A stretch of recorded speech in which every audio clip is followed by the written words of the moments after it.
que Paris, Champs-Élysées, pour que Paris, la mode piquée, dans chaque rue est 200 policiers.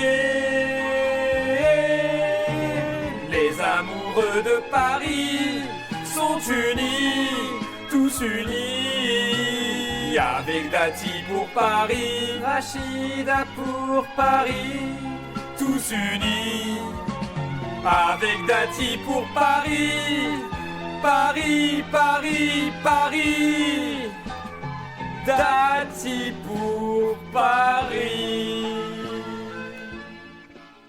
Alors, avant qu'on fasse ça, bonjour Peertube et YouTube, j'ai oublié de commencer l'enregistrement. C'est totalement ma faute. Du coup, pour ceux qui comprennent pas ce qui se passe dans le live, normalement j'enregistre et je stream en même temps pour envoyer le replay ensuite sur Peertube et sur YouTube. J'ai oublié de le faire. Du coup, vous n'avez pas la première heure de direct. Je suis sincèrement désolé. Mais du coup, bonjour, vous avez le reste. Cette petite introduction étant faite... Oula, je vais lire ton pavé après, j'arrive. Plein de petites choses à dire là-dessus. Déjà, l'inspi principal, c'est évidemment la chanson Chirac pour Paris des élections municipales de 1977. Je vous mets juste le début, hein. Vous n'aurez pas à souffrir longtemps. Pour que la Seine ne charrie plus de poissons morts,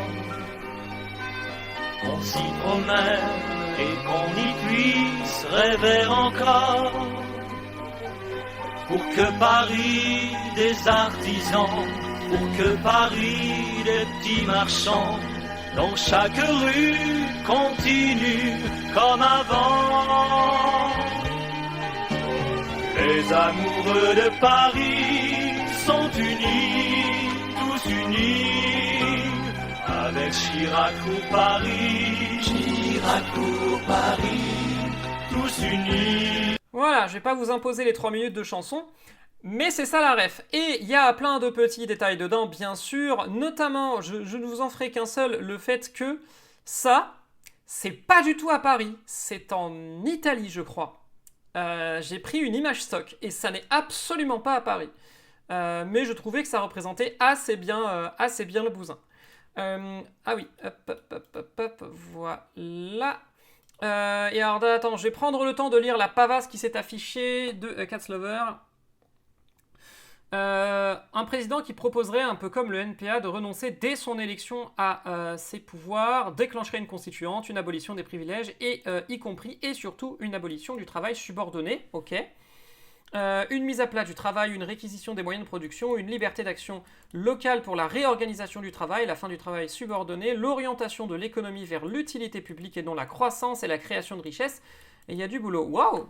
C'est Clément Viktorovitch qui propose ça? Il est marxiste, Clément Viktorovitch? Je savais pas.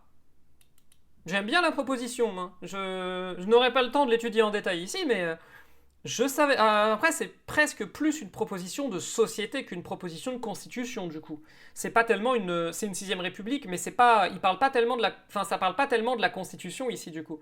C'est plus l'organisation de la société. Et ok, cool. Perso, ma chanson préférée du journal des briques tout entier top 1 sur ma tier list, c'est bien fait pour ta gueule. Oui, je comprends. Je dirais que c'est pas ma préférée à moi. Celle que j'ai préféré faire, je crois que c'est la chanson des jumeaux de Darmanin et Retailleau. Nous sommes des frères jumeaux nés sous le signe des fachos. C'est clairement ma préférée, je crois, à moi. D'autant que je me suis vraiment fait chier pour la chorégraphie. Mais je comprends totalement. En vrai, Chirac a eu des chansons collector entre celle-là et celle sur la présidentielle. Ah, mais tellement. Pour que la Seine ne charrie plus de poissons morts, JPP, des paroles de base atroces. Ouais, surtout que, en fait, c'était dans ses promesses de campagne de rendre la Seine baignable d'ici 1995. Promesse non tenue, mais qui a été tenue par Hidalgo, bien plus tard. En partie. Trouvons avec la présidente de l'Assemblée nationale, Yaël Braun-Pivet. Yaël Braun-Pivet, bonjour. Bonjour. Yaël Braun-Pivet, un scandale a éclaté à l'Assemblée nationale après que votre camp a rompu à nouveau le fragile cordon sanitaire avec l'extrême droite en redonnant au RN 2 postes de vice-président à l'Assemblée. Pouvez-vous nous expliquer ce choix? Disons que c'était par souci de démocratie. Voilà, c'est pour démocratie qu'on a fait ça, mais ça veut rien dire. Démocratie, c'est pas le mot magique qui explique tout, normalement? Non. Ah, vous savez ce que ça veut dire au moins? Non, mais j'ai remarqué que les gens comprenaient quand je le disais, donc dans le doute. Et donc, maintenant qu'on peut être honnête, quelle est la vraie raison pour laquelle vous avez soutenu l'élection de 2 membres du RN au bureau de l'Assemblée? Bah, pour que la gauche arrête de m'emmerder. Ah vraiment? Bien sûr, ça fait 1 an qu'ils ont la majorité et que je peux plus leur mettre des sanctions à chaque fois qu'ils bougent un orteil. Du coup, maintenant, c'est bon. Le RN, ils vont jamais s'opposer à ce qu'on emmerde les gauchistes. Comme quoi, la convergence entre macronistes et lepénistes ne tient plus à grand chose. Et ouais, c'est vraiment très démocratie, on le comprend bien. Nous vous souhaitons une fin de journée. À bientôt. C'est vraiment, je ne serais pas étonné que ce soit des propos qu'elle puisse tenir en vrai. Hein. Je pense que un bon 2/3 des gens qui parlent de démocratie et qui utilisent le mot démocratie l'utilisent sans vraiment savoir ce que ça veut dire. Ouah, je suis où? Qu'est-ce qui m'est arrivé? Vous étiez tombé dans le coma, madame, mais grâce à nous, vous allez mieux. Ah, je savais que c'était pas une bonne idée de manger des chocs à pic le lendemain de la date de péremption. Bon, pour savoir, il s'est passé quoi en France pendant que j'étais inconsciente? Oula, beaucoup de choses. Sébastien Lecornu a annoncé son gouvernement, sauf qu'ensuite le socle commun s'est désintégré, du coup il a démissionné. Ensuite l'opposition s'est divisée entre ceux qui appelaient à la destitution, la démission, la dissolution et la cohabitation. Une partie du NFP s'est reformée, ensuite Gabriel Attal s'est désolidarisé du président, Édouard Philippe l'a appelé à la démission, Macron est devenu le président le plus impopulaire de la 5ème République, et finalement il a dit qu'il avait trouvé un nouveau nom de Premier ministre qui mettrait tout le monde d'accord, mais ensuite qu'il allait peut-être dissoudre l'Assemblée, et normalement on a l'info ce soir. Eh ben, ça en fait des choses. Mais j'ai dormi combien de temps? 2 mois? 6 mois? Non, 5 jours. Eh ben... Ouais, c'était la semaine du chaos absolu où tout le monde s'est dit c'est bon, la 5ème République va trembler, c'est l'effondrement total, peut-être que la gauche va être au pouvoir, peut-être pas, ça va dissoudre, ça va pas dissoudre, on savait pas, personne savait rien. Et je ne savais rien hein, quand l'épisode est sorti, on n'avait pas encore l'info, on l'a eu plus tard. Donc on était le soir où normalement Macron était censé annoncer un Premier ministre et je m'étais fait chier à sortir la vidéo le plus tôt possible pour qu'elle sorte avant qu'on ait le nom. Et au final, le nom, on l'a eu super tard dans la soirée, donc c'était pas la peine. Elle n'a reconnu que du bout des lèvres l'erreur de faire 1 minute de silence pour un néo-nazi. Oh, elle a reconnu que dalle, hein, parce que, ouais, elle a dit récemment, je crois que c'était aujourd'hui ou hier, que, ah bah si on avait su, on l'aurait pas fait. On le savait. Au bout d'un moment, merde, on le savait très bien, le jour même, on savait déjà que c'était un néofasciste qui s'était fait tuer. Elle ne pouvait pas ne pas savoir. C'est un mensonge. Désolé, c'est un mensonge. Mais je pense pas que ce soit de l'incompétence. Je pense que c'est un mensonge. Et finalement, le Cornu 2 tient encore. Eh bah ouais, surprenamment. Merci Olivier.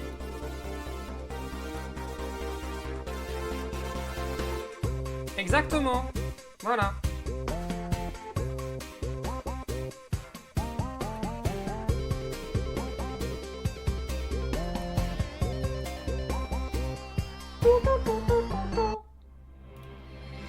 Bonjour et bienvenue dans votre journal.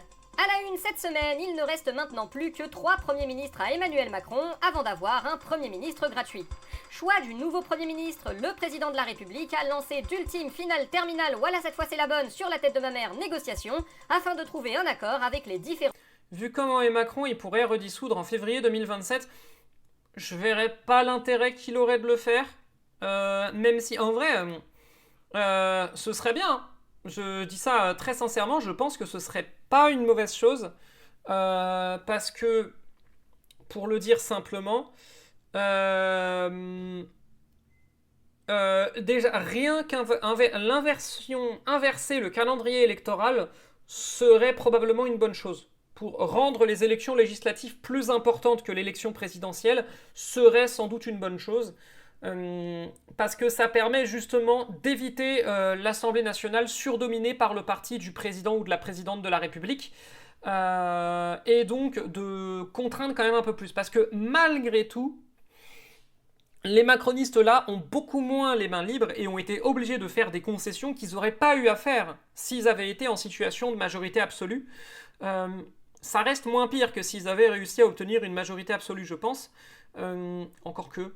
Mais bref, ouais, je pense que l'inversion du calendrier électoral permettrait justement d'empêcher qu'un parti ait une hégémonie absolue sur tous les autres, ce qui, au vu de la menace que représente le Rassemblement national et la droite en général, serait pas forcément mauvais. différents partis de l'Assemblée nationale.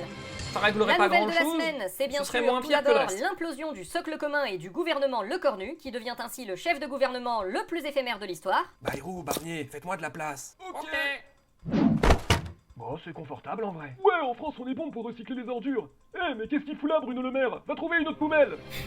L'effondrement aussi rapide du gouvernement Lecornu à peine nommé est dû à un message de Bruno Retailleau. Insatisfait de la composition des ministres... Mais on a bien vu que c'est le président qui choisit tout. Alors oui, ça n'empêcherait pas le président de la République de nommer potentiellement un Premier ministre issu de son camp, si les équilibres de l'Assemblée nationale le lui permettent, comme ça a été le cas ici. Mais Lecornu a beaucoup moins les mains libres que ne l'avait ne serait-ce que Elisabeth Borne par exemple, ou bien évidemment un Édouard Philippe. Édouard Philippe, il pouvait se passer complètement de la vie de l'Assemblée nationale. Et pour le coup, par exemple, le fait, c'est un truc tout con, mais LFI a pu avoir autant de maires et a pu envoyer autant de figures médiatiques lors de ces municipales qui ont permis de conquérir des mairies, notamment à Roubaix, justement parce que ils ont non seulement fait élire plein de députés, mais qu'en plus, grâce à la majorité relative des macronistes en 2022, l'attention s'était de nouveau beaucoup focalisée sur l'Assemblée nationale, et que du coup, ça a permis à des députés médiatiques d'émerger. Je pense pas qu'il y aurait eu autant ce phénomène-là s'il n'y avait pas eu une majorité relative. C'était un vague équilibre très très limité pour éviter un régime présidentiel absolu, mais ce mouvement a rendu la 5ème République 100% présidentielle, alors qu'elle ne l'était qu'à 99%. Ouais, ça vient de la gauche d'ailleurs, c'est Jospin qui a proposé ça à la base. Et effectivement, c'était un move extrêmement mauvais d'un point de vue démocratique, parce que la désynchronisation du calendrier présidentiel sur le calendrier législatif permettait quand même que le pouvoir législatif soit un peu plus qu'une chambre d'enregistrement du Parlement, notamment parce qu'il y avait des cohabitations qui étaient possibles. Et le fait que les cohabitations ne soient virtuellement quasi plus possibles à cause de la présidentialisation et de l'alignement du calendrier législatif sur le calendrier présidentiel, et pas l'inverse, ça a complètement tué cette possibilité, et effectivement ça a rendu le 5e, non pas présidentiel, présidentialiste. Parce que un régime présidentiel aux États-Unis ou au Brésil par exemple, c'est un régime dans lequel le pouvoir présidentiel est complètement décorrélé du pouvoir parlementaire, notamment le président ne peut pas dissoudre l'Assemblée, ne peut pas dissoudre le Congrès aux États-Unis, je sais pas comment on appelle ça au Brésil, ne peut pas, il n'y a pas de 49.3 qui sont possibles, etc. Donc ça peut quand même obliger à ce qu'il y ait des négociations, parce que les députés sont beaucoup moins tenus en laisse qu'en France. En France, on pourrait plus parler de régime présidentialiste, où le président concentre très facilement tous les pouvoirs entre ses mains, avec quasi aucun contre-pouvoir derrière, et c'est pour ça que c'est extrêmement dangereux, parce que du coup, en cas de prise de pouvoir d'une Marine Le Pen, elle a complètement les mains libres pour créer une société autoritaire, fascisante, quasi sans... Il y a des contre-pouvoirs quand même, notamment la justice, mais ils sont beaucoup plus limités qu'aux États-Unis, par exemple. Ah merde, je dis la même chose que dans le texte de la vidéo. Je sais plus ce que t'as dit. Ministre, ce dernier a annoncé envisager de s'en retirer. Mince alors, j'ai fait exploser le gouvernement. C'est vraiment pas ma faute, hein. Désormais, tous les regards sont tournés vers le palais de l'Élysée. Après avoir demandé à son Premier ministre de mener d'ultimes négociations, Emmanuel Macron a annoncé nommer un nouveau Premier ministre soutenu par une plateforme de stabilité. Emmanuel Macron, est-ce que vous pouvez nous expliquer le concept de plateforme de stabilité? Vous voyez quand des partis qui sont pas hyper d'accord entre eux se mettent d'accord sur un programme commun? Oui, ça c'est le principe d'une coalition. Justement, là l'idée c'est que c'est pas pareil, c'est disruptif. En fait, c'est des partis qui sont pas du tout d'accord entre eux et qui se mettent pas d'accord sur le programme, mais qui gouvernent quand même ensemble. Purée, en fait, j'arrive à un moment dans ma vie où je commence à me demander si en 2022 je devrais voter Macron juste pour revoir celui des BRICS 50+. Wow, la big idée de merde. Non, au contraire, faut un peu de renouvellement, justement. Ah, pitié. Macron qui revient en 2032, c'est un vrai truc qu'il envisage a priori très sérieusement, mais quel enfer! Je pense pas que ça se produira quand même, parce que des anciens présidents qui ont tenté des comebacks, il y en a eu beaucoup, ils ont jamais réussi. Vous venez de définir le socle commun là, non? Mais alors, pas du tout. Et quel serait le périmètre de cette plateforme de stabilité? Sébastien Lecornu a parlé d'une majorité à l'Assemblée nationale contre la dissolution. On a... Trilla, dans ton raisonnement, ça veut dire que tu veux qu'Aurore Berger soit présidente de la République pour que je puisse en parler dans quasiment tous les épisodes? Au moins 210 députés qui seraient chauds pour participer. Ouais, c'est le socle commun quoi, ça va pas plus marcher maintenant qu'avant. Coucou VGE, coucou Sarko aussi. Laissez-moi essayer une dernière fois, s'il vous plaît. Bof. Du côté de la gauche, chaque parti a joué sa partition. Comme d'habitude en somme, et les écologistes ont tenté, à l'appel des insoumis, de mettre tout le monde autour de la table. Bon, Jean-Luc, Olivier, qu'est-ce qu'il y a encore? Olivier, il a été méchant avec moi. Qu'est-ce qu'il a fait, Olivier? Il a refusé de voter la censure avec nous. Quoi? C'est vrai, Olivier, t'as fait ça? Mais oui, mais c'est pas... C'est parce que j'avais peur. Mais faut pas avoir peur. Tu peux dire pardon? Allez, dis pardon et on oublie tout. Pardon. Voilà, c'est très bien. Jean-Luc, tu acceptes les excuses d'Olivier? Bon, d'accord. Olivier, tu veux qu'on soit recopains? Bah non, d'abord, parce que tu m'as dit que j'étais qu'un caca quand j'ai pas censuré. Mais...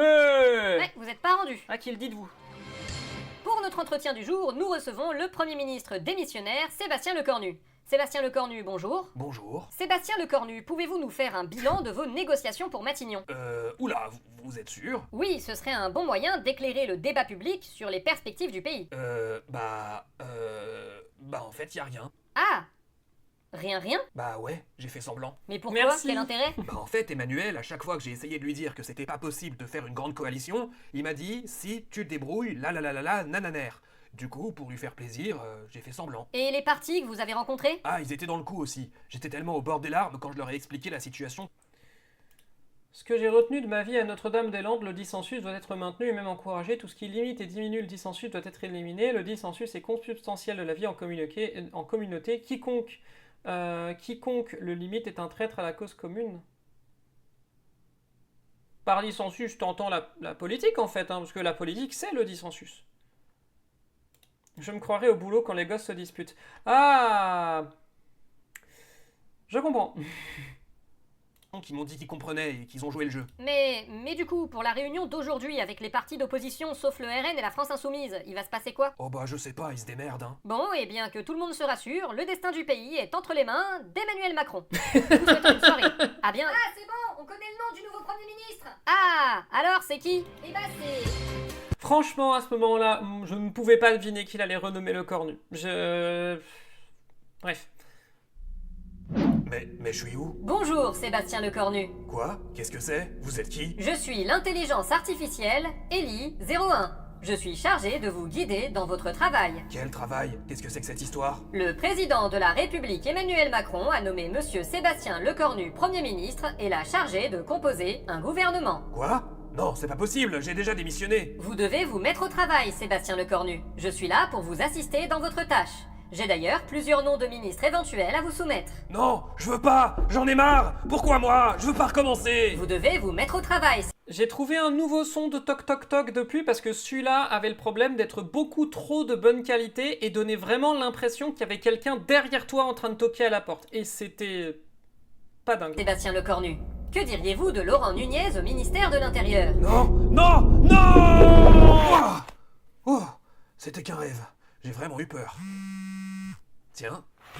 Oui, Sébastien Lecornu. Alors sachez que cette couverture, je sais pas si je l'ai toujours... Non, je crois que je l'ai plus, mince. C'était une... c'est vraiment une rustine de dingo. Et Élise Zéorin, c'est l'autre nom pour Elisabeth Borne. J'y avais même pas pensé. C'est une rustine de fou. C'est une serviette pour se laver les mains qui était encore sous son plastique. Et je me suis rendu compte que ça faisait une très bonne couverture. Et du coup, je l'ai utilisée.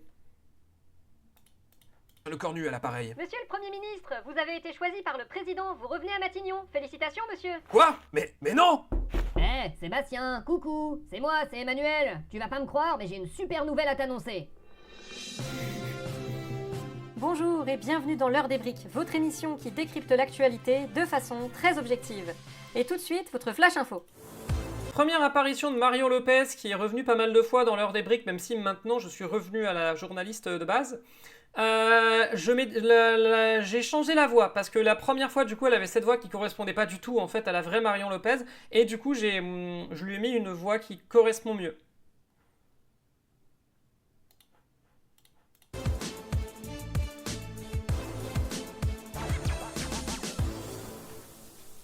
Dans les informations vérifiées des derniers jours, le Premier ministre Sébastien Lecornu a dévoilé les ministres d'un gouvernement apolitique et apartisan. Ouais, d'ailleurs, ce truc-là, regardez en bas, hop, ça là. Dans les informations vérifiées... C'est entièrement fait à la main. J'ai refait l'entièreté des synthés du média à la main avec mon logiciel de montage. Des derniers jours. Et je suis très très fier du résultat, encore une fois. Parce que leurs assets à eux n'étaient pas compatibles avec mon logiciel de montage, du coup j'ai dû tout refaire moi-même. Le Premier ministre Sébastien Lecornu a dévoilé les ministres d'un gouvernement apolitique et apartisan. Pourquoi rajouter une journaliste? Parce que c'est l'émission que je fais pour le média, et je trouvais ça rigolo qu'il y ait des journalistes du média qui soient vraiment dedans. Du coup il y avait Nadia dans les premiers épisodes à la rentrée, il y a Lisa Lab qui fait les apparitions pour les micro-trottoirs, et du coup il y a Marion Lopez qui à ce moment-là avait commencé le récap depuis un certain temps. Et constitué je sais pas si je vais le refaire, ça, de membres de Renaissance. Mais j'aimais bien. Autre information à prendre avec des pincettes, bien qu'ayant dévoilé son gouvernement dimanche soir, le Premier ministre n'avait pas encore démissionné lundi matin. C'est la fin de ce Flash Info. Tout de suite, retrouvez notre débat. Je trouve ça assez ouf quand même, hein. Macron aura au moins marqué l'histoire pour ça. Le gouvernement Lecornu 1 est le gouvernement le plus court de l'histoire. Pas de l'histoire de la 5e République. Pas même de l'histoire de la République. De l'histoire. Histoire de France, je crois, du coup. Potentiellement de toute l'histoire de l'humanité, mais je ne m'avancerai pas jusque-là. C'est le gouvernement Lecornu 1 est le gouvernement le plus court de toute l'histoire de France depuis qu'on parle de France. Vous avez vu l'histoire en marche ce jour-là. Le premier sujet de ce débat sera bien sûr le gouvernement Lecornu 2. La liste des ministres dévoilée dimanche soir par les services de Matignon inclut... Alors du coup, à partir de ce moment-là, donc comme je m'étais rendu compte que je pouvais utiliser mon téléphone comme un panneau LED, je me suis mise à vouloir mettre un fond un peu différent. C'est pour ça qu'à ce moment-là, j'ai commencé à mettre des micros. J'ai incrusté les vrais micros du média que j'ai découpés avec GIMP et que j'ai mis au premier plan. Et le média, je leur avais demandé de m'envoyer des photos de leur décor, mais je les avais pas encore reçues à ce moment-là. Du coup, j'ai utilisé un fond que j'ai trouvé sur Internet. Pour l'essentiel, des personnalités issues du parti Renaissance, des débauchages individuels venus du parti Les Républicains, dont les membres ont immédiatement été exclus du parti, et un membre du parti socialiste qui s'était perdu visiblement, et a lui aussi été exclu du parti. Pour en parler avec nous... Oui, il y a un ex-socialiste dans le gouvernement Lecornu qui s'est paumé. C'est un socialiste relatif parce qu'il était dans le groupe Lyotte, donc il était déjà suspendu du parti, et je crois que là il a carrément été exclu. Nous accueillons tout d'abord l'ex-futur ex-premier ministre d'Emmanuel Macron, Sébastien Lecornu, bonjour. Je veux pas. T'as quelque chose à dire? Non, monsieur le président, j'accepte par devoir la mission que vous m'avez confiée. Je préfère ça. À ses côtés, le président de la République Emmanuel Macron, bonjour. Salut les connards. En face d'eux, le premier secrétaire du Parti Socialiste, Olivier Faure, bonjour. Bonjour. Et on termine ce tour de table avec la chef de file du Rassemblement National, Marine Le Pen. Merci beaucoup. Marine Le Pen, bonjour. Bonjour. Ouvrons donc le débat en donnant la parole au Premier ministre. Sébastien Lecornu, l'hypothèse de votre renomination circulait la semaine dernière, mais personne n'osait vraiment y croire. Pouvez-vous nous donner des détails sur les coulisses de votre retour à Matignon? Ouais, hop. J'ai loupé un commentaire intéressant. Ah oui. Alors qu'on était en train d'accord sur la fin de l'État qui dirige nos vies. Bah j'avoue que moi... plus le temps passe, plus je deviens favorable à la fin de l'État, parce que je pense que finalement, l'État en tant qu'outil a largement démontré son incapacité... Non, l'État n'a pas démontré du tout son incapacité à améliorer la vie des gens, mais il a démontré son incapacité à empêcher les reculs et finalement à éliminer les inégalités. Et... je pense de plus en plus qu'on devrait donner bien plus de pouvoir à l'échelon local, notamment en matière d'impôts, mais aussi de gestion des communs, de gestion de l'économie, etc. Et notamment parce que le gros avantage de faire ça, c'est... Alors du coup, ça fait qu'il y aurait plein de mini-potentats locaux probablement, mais qu'en même temps, ce serait beaucoup plus facile de vivre dans un endroit qui correspond à ses idées. Mais des gens ont trouvé plus important de garantir leurs conditions de vie et d'occupation sur la Révolution par le fait. Hello, trop deg de pas avoir pu être là plus tôt. Bah y a pas de souci, tu seras moins deg que les gens qui vont regarder le replay, qui vont se rendre compte qu'ils commencent qu'au bout d'une heure de live. Désolé. Je suis ici de mon plein gré. Exactement. On a tout de même un peu de mal à croire en votre sincérité. Non, je suis pourtant parfaitement sincère. Je n'ai pas été contraint et je continuerai de mener à bien la mission qui m'a été confiée par le président de la République. En espérant qu'elle pour moi, dure pas trop longtemps. Donner plus d'autonomie à des régions, bof, parce que pour moi c'est comme en Allemagne, c'est-à-dire que c'est bien, hein, ça crée un État plus fédéral, ça permettra quand même que si par exemple l'extrême droite prend le pouvoir, elle aura moins d'influence parce qu'elle est finalement quand même assez faible au niveau régional, mais je pense pas que ça règle les problèmes parce que les régions restent quand même des ensembles assez gros.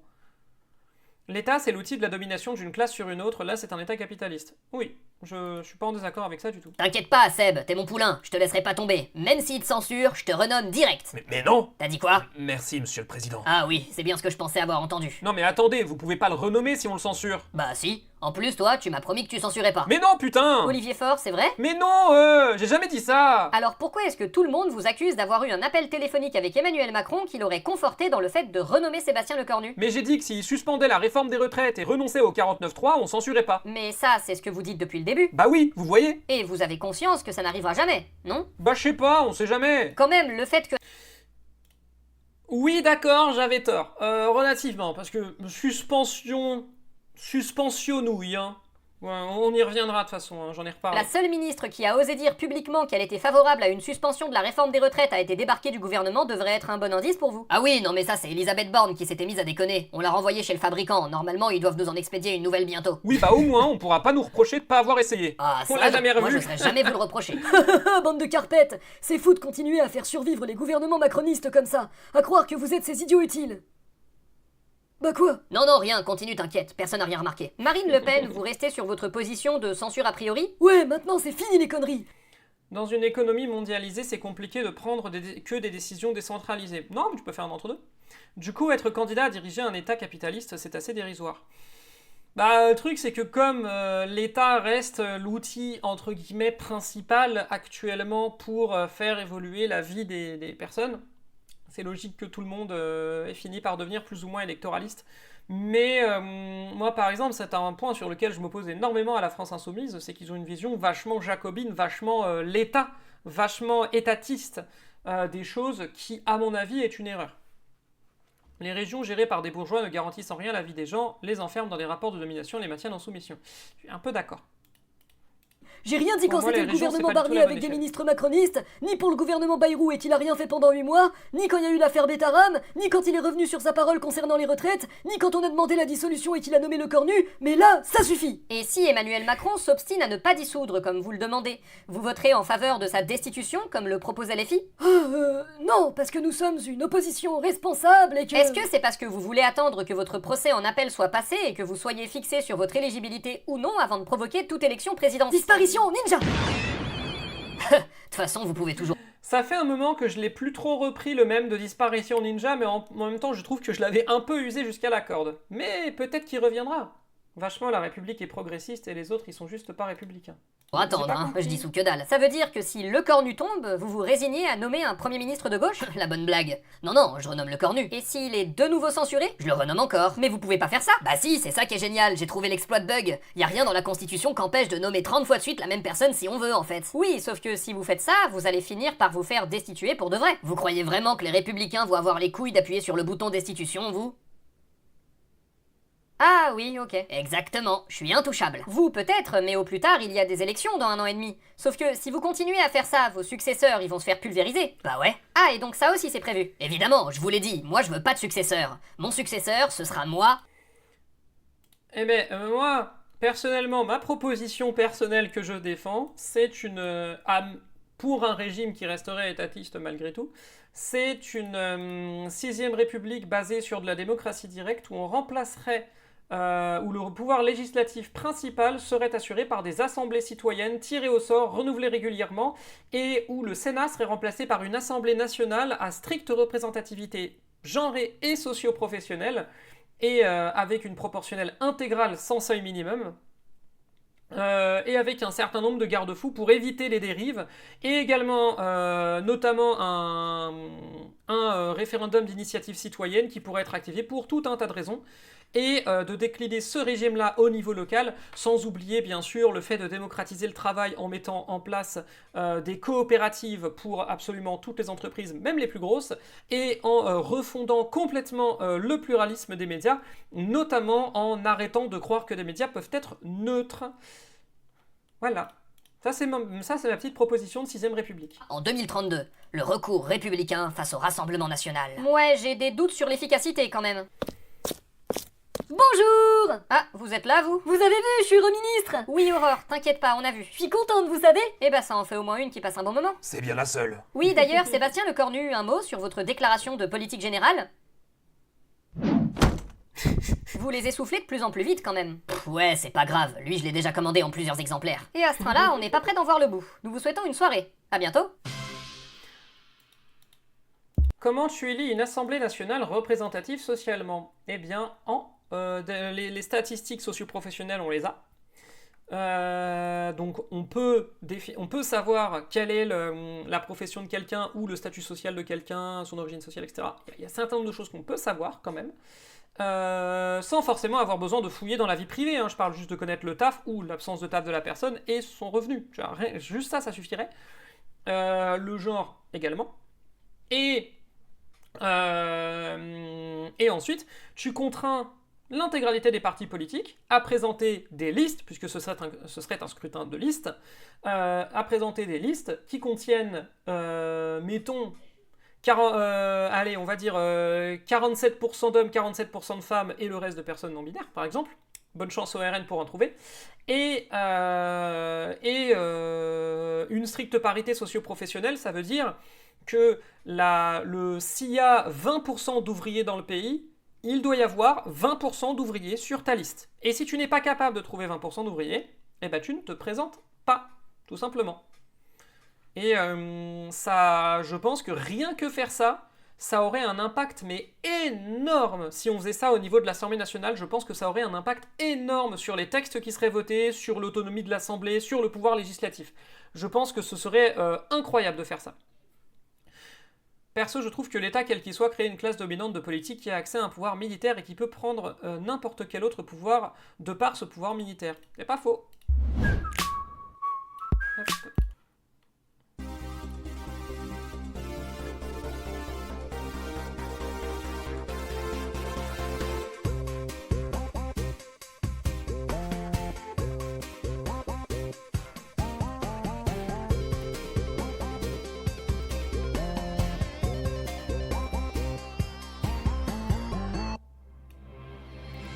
Bonjour et bienvenue dans votre journal.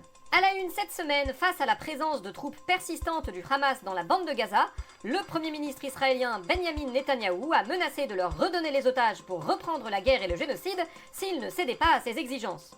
Le président américain Donald Trump a quant à lui voulu tempérer en proposant aux membres du Hamas de rejoindre les forces de police américaines pour apporter leur expérience et leur expertise.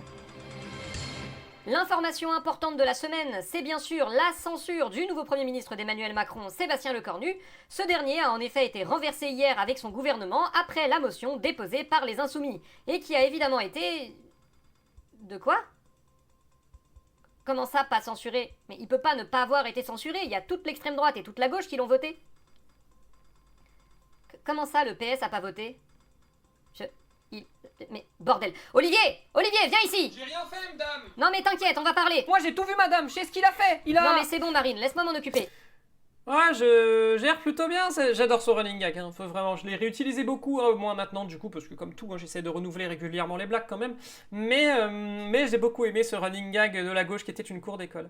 Et si elle est renouvelée régulièrement, des non-professionnels doivent se roder. Au début de 2017, il y avait beaucoup d'erreurs d'amateurisme aussi, je dis pas qu'élire des professionnels est mieux pour autant, pour moi en fait justement, c'est pas forcément une mauvaise chose qu'il y ait des élus professionnels, mais on n'est pas dans une technocratie. Le fait est que les élus d'aujourd'hui sont pas forcément bons. Il y en a plein qui sont complètement incompétents, ça ne les empêche pas d'être élus et entre guillemets légitimes. Donc pour moi, élire des amateurs, c'est pas forcément une mauvaise chose. C'était pas ça le problème avec le groupe des macronistes, c'est que ces amateurs venaient quand même beaucoup de la même classe sociale. Mais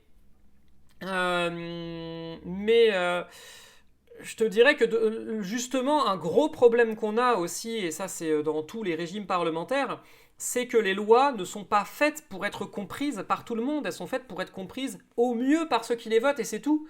Et dans la mesure où nul n'est censé ignorer la loi, l'intégralité des lois devrait être écrite de sorte que n'importe quelle citoyenne ou citoyen puisse la regarder et comprendre relativement facilement ce qu'il y a dedans. Et c'est pour ça que pour moi, des assemblées citoyennes chargées de voter les lois, ce serait très bien, des assemblées citoyennes tirées au sort et renouvelées très régulièrement, parce que, précisément, ça obligerait le corps législatif à vulgariser au maximum les projets de loi pour faire en sorte qu'ils soient compris. Parce que s'ils ne sont pas compris, ils ne sont pas votés. Le genre, et du coup, tu mets quelle preuve de personnes queer, non-binaires, trans, et tu fais des représentations spécifiques pour les personnes racisées, et qu'est-ce que tu fais de la justice? Ouais. Tu mets quelle portion de personnes queer, non-binaires, transgenres? Bah, déjà, une femme transgenre, je la mets dans le quota des meufs. Un mec transgenre, je le mets dans le quota des mecs. Pour moi, il n'y a pas de raison de ne pas le faire. Pour les personnes non-binaires, bah, en fonction de leur proportion dans la société, ça me paraît pas déconnant d'en mettre quelques pourcents. Je pense qu'il y en a beaucoup plus que ce qu'on pense. Et après, effectivement, on peut élargir. Après, il faut voir aussi à quel point on élargit pour que ce soit lisible, mais parce que les personnes LGBT+, sont déjà représentées à l'Assemblée nationale. Il y en a quand même beaucoup. Hein. Enfin, il y en a quand même beaucoup. Pas tant que ça non plus, mais il y en a.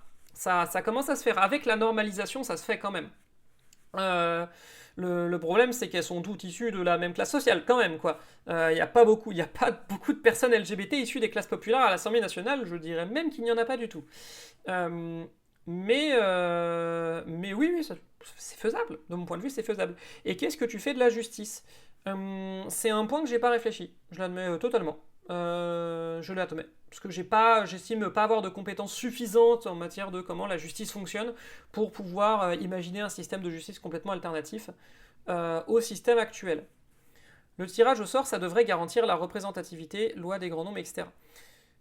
En théorie, oui, mais en même temps, et c'est là que je trouve qu'une assemblée nationale à stricte parité socio-professionnelle et genrée, c'est important, c'est que ça permet quand même de faire entrer des projets politiques et de proposer des projets politiques. Le problème d'un tirage au sort intégral sans politisation derrière, c'est que ça apporte le risque de dépolitisation complète. Et ça, je suis pas sûr que ce soit une bonne idée. C'est pour ça que pour moi, il faut qu'il y ait les deux. Il faut une assemblée nationale à stricte parité genrée et socio-professionnelle qui aurait un rôle de Sénat, donc de consultatif, de tempérer les assemblées citoyennes, mais pas de les voter en dernière lecture et pas de les bloquer. Et des assemblées citoyennes tirées au sort et sur le modèle des conventions citoyennes, par exemple, qui sont une des rares bonnes idées de Macron, même s'il en a quasiment rien fait de pertinent derrière, mais ça c'est un autre problème. Ça me paraîtrait être une bonne chose. Bah dans un certain sens, si tu fais pas de catégorie transgenre, compliqué d'avoir une représentation, je dis ça en tant que transfemme. Je comprends, c'est pertinent, c'est tout à fait pertinent. Donc on peut effectivement ajouter ça aussi, ouais. Je te dis ça, je pense que si par chance un système comme ça a été mis en place, j'ose espérer qu'il y aurait un peu de réflexion en amont et de pas juste transposer le truc, copier-coller. Mais je suis d'accord avec toi. Et j'ai souvent vu les projets de loi se font référence sans en avoir les tenants et l'aboutissant. Bah je crois que celui qui m'avait fait voir ça, malgré le fait que ce soit une personne incroyablement problématique, ce serait Étienne Chouard, qui disait que le gros problème avec la Constitution européenne de 2005, le traité constitutionnel européen de 2005, c'était qu'il était incompréhensible pour une personne qui n'était pas déjà très très rodée aux arcanes légaux, et que une constitution ne pouvait pas être incompréhensible, que c'était pas normal. Et qu'un référendum ne pouvait pas être juste et éclairé si le texte principal du référendum était incompréhensible. Oui, un tirage au sort unique, ça manque de programmes et de projets d'avenir et de représentation des différentes tendances. C'est exactement ce que je pense. On a 2 chambres actuellement, l'Assemblée et le Sénat, on peut en élire une avec une représentativité stricte et tirer l'autre au sort, c'est probablement le moins pire qu'on puisse faire sans s'éloigner drastiquement du modèle actuel. Bah je pense que même sans sortir de la 5ème République, ce serait déjà techniquement possible de mettre en place de manière extra-parlementaire des assemblées citoyennes tirées au sort pour chaque loi, sur le modèle des conventions citoyennes qui sont déjà un véhicule extra-parlementaire, hein, c'était pas dans la Constitution à la base. Donc... l'idée de faire l'inverse, d'avoir des assemblées citoyennes tirées au sort et une assemblée nationale dont on réformerait la loi électorale pour qu'elle soit à stricte parité socio-professionnelle et genrée, ça c'est possible dans la constitution de la 5ème République. Déjà, je pense que tu améliorerais beaucoup de choses, mais le problème c'est que l'Assemblée nationale aurait quand même le dernier mot. Donc ce serait pas une démocratie directe. Ce serait mieux, mais ce serait pas une démocratie directe. Après, tu peux aussi faire passer ça par référendum, etc. Manière de le faire. Mais...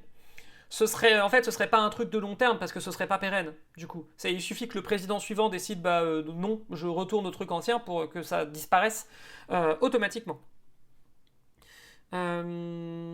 Schwarz, son modèle, c'est la démocratie athénienne. Ouais, c'est un modèle de merde, hein, parce que la démocratie athénienne, il y avait qu'une toute petite partie de la population qui pouvait réellement exercer le rôle de citoyen. C'est-à-dire que les citoyens étaient en réalité très peu nombreux à Athènes. Le fonctionnement même de la démocratie athénienne, pourquoi pas, mais pas avec la représentativité citoyenne telle qu'elle était. Puis je pense que le modèle est suffisamment mieux pour qu'on puisse l'améliorer quand même. Moi je pense qu'on devrait abolir l'État, mais en soi, si on a affaire des constitutions, je trouve que c'est plus parlant de les construire à partir d'organigrammes, en plus d'être compréhensibles. Je suis d'accord. Ta ligne n'est pas très loin de celle de Clément Viktorovitch. Je savais pas. Cool. Bon, Olivier, c'est vrai, vous avez pas censuré? Athènes, c'était très oligarchique. En fait, le contexte fait que... Non, mais réponds par oui ou par non. Vous avez pas censuré? Non, madame. Attendez. Vos exigences, Je comprends, Zerkman, hein, t'inquiète. C'est Schwarz, malheureusement, il est ce qu'il est. Le Canard a fait une vidéo que je trouve pas trop mal sur lui et sur ce qu'ils en pensent, sur le fait que oui, il est problématique et il faut aller au-delà. Ça n'empêche pas je veux dire, ça veut pas dire qu'on renie l'intégralité de ce qu'il a fait, de ce qu'il a apporté au débat public, etc. Mais ça n'empêche pas, je pense, de se détacher de sa personne. Brûlez vos idoles. Rappel, hein, pour que tout le monde s'en souvienne bien, c'était pas de 49.3, suspension immédiate et définitive de la réforme des retraites, taxe Zuckman et un geste pour le pouvoir d'achat. J'ai bon? Oui. Ok, donc sur le 49.3, de toute façon, il avait pas le choix, et sur la réforme des retraites, il a dit suspension temporaire et d'ici novembre. Donc c'est ni immédiat ni définitif. Et sur le reste, vous avez rien eu, donc il a satisfait une revendication et demie sur 4, et seulement les plus simples. C'est pas beaucoup. Oui, si vous le dites comme ça, forcément. Mais maintenant, on va pouvoir négocier sur le budget, donc on va pouvoir leur imposer toutes nos revendications, et ils seront obligés de les prendre en compte. Vous êtes sûr de ça? Parce que même sans inclure le 49.3, le budget de l'Assemblée, qu'il soit voté ou non, il ira ensuite au Sénat qui annulera tous vos amendements et le remettra à zéro, puis ensuite il y aura une commission mixte paritaire dominée par la droite qui maintiendra un budget ultra-austéritaire, avec éventuellement une suspension de la réforme des retraites dedans. Vous faites quoi sur ce budget-là si, par exemple, le RN s'abstient et que le budget est voté? Vous y avez réfléchi, ou vous vous êtes juste fait avoir 2 fois par la même carotte que Bayrou? Je sais pas, madame. Mais vous êtes con! Vous vous êtes fait plumer une fois! Il vous fait la même arnaque et vous vous faites re-avoir! Vous êtes astronomiquement con! C'est pas possible d'être aussi con! Ah, ça m'énerve, faut que je fasse une pause. Mais reviens, on n'a pas fini de tourner! Merde! Donc, à la surprise générale, ou du moins à la surprise de certains, le gouvernement Lecornu a obtenu un sursis d'au moins quelques semaines le temps de l'examen du budget.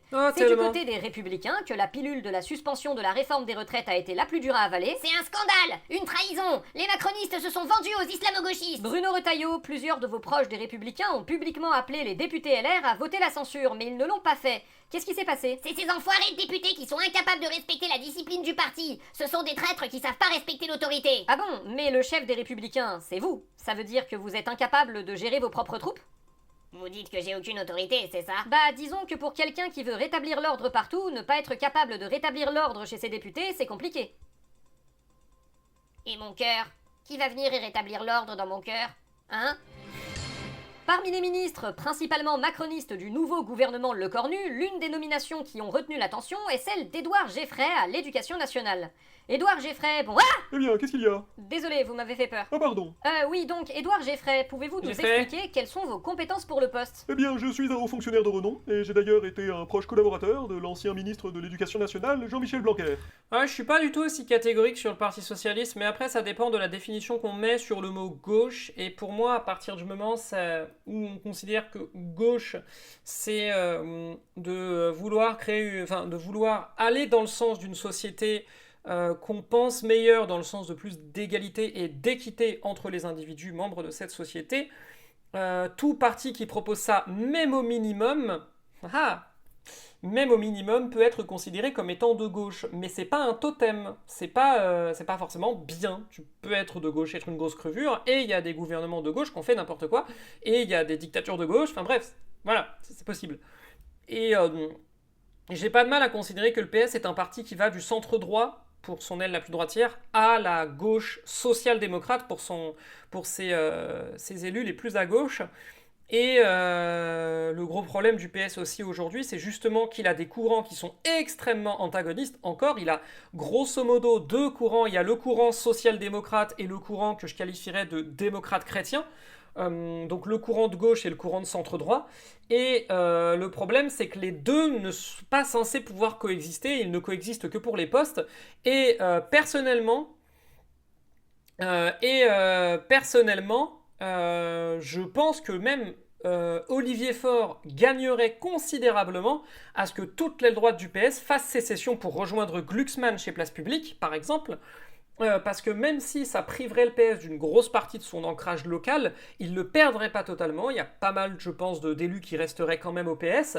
Et en même temps, ça lui permettrait d'arrêter enfin de parler de deux, voire de trois voix différentes. Et je pense que ce serait très bien. Oui, mais le mandat Hollande te prouve que c'est pas de gauche, genre la loi sécurité globale, c'était sous Macron, la loi sécurité globale. La politique internationale, ça oui. Ça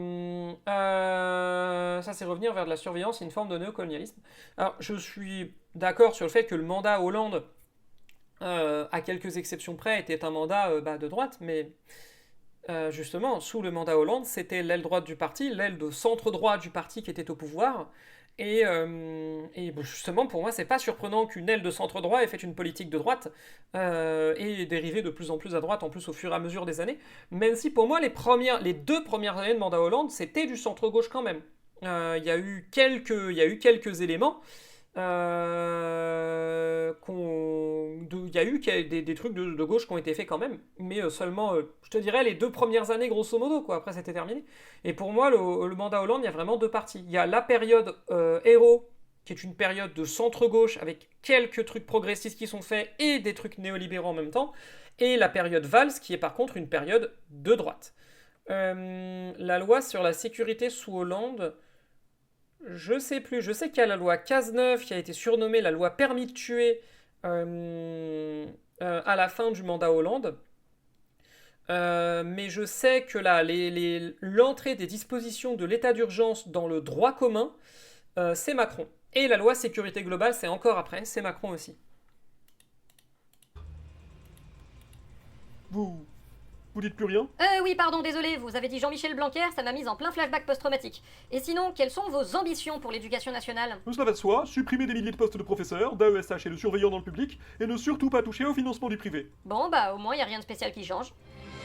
La non-censure de Sébastien Lecornu rouvre en tout cas en très grand la plaie de la division à gauche, alors que Marine Tondelier, secrétaire nationale des écologistes, semble être la seule à y croire encore.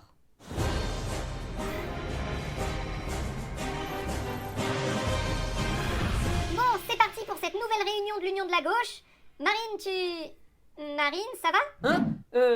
Ouais, je suis là, ouais. L'Union de la gauche, tout ça. Vas-y, t'inquiète. Le seul problème avec le fait d'utiliser mon téléphone comme un panneau LED derrière moi, c'est que du coup, parfois, on voit des reflets. Là, si vous regardez bien, entre Marine Tondelier et Lucie Castet, vous voyez le reflet des cheveux de Marine Tondelier. Et si vous regardez aussi à droite, où c'est Clémentine Autain, vous voyez aussi un petit peu de reflet parce que le téléphone était trop près d'eux. T'inquiète, Lucie, je reprends des forces. Bon, du coup, il manque qui, là? À peu près tout le monde. Non, moi je suis là. Ouais, c'est ce qu'on a dit. Eh oh! Mais ils sont où, les socialistes? Ah, bah voilà, la personne qui disait que j'ai pas utilisé Ruffin, il est là. Et Ruffin. Et c'était les insoumis. Ils sont pas là. Et même les communistes? Qui ça? Ah oui, c'est vrai qu'ils sont encore là, eux. Non, ils attendent après les municipales pour venir. Puis bon, moi, l'union, hein... Comment ça, moi, l'union? C'est pas toi la seule dirigeante de parti qui arrête pas de nous parler d'union tout le temps depuis plus d'1 an? Ouais, avec le truc bizarre des aimants, là. Oh, mais ça va avec les aimants, vous allez pas me rappeler ça... Alors d'ailleurs, il y a les aimants. Pour moi maintenant, je pense que c'est bon, on a passé le stade où quand une personne utilise le terme peuple de gauche, ça invalide tout le reste du raisonnement. Voilà, c'est ma petite take personnelle. Pas toute ma vie quand même. C'était tellement malaisant que tu le mériterais bien. Merde. Et puis comment tu veux faire une union maintenant? Les socialistes, ils ont vu leur poulain Glucksmann passer à 15% et maintenant ils sont persuadés qu'ils peuvent repartir au centre-gauche sans nous? Ouais, et ça c'est grâce à toi d'ailleurs.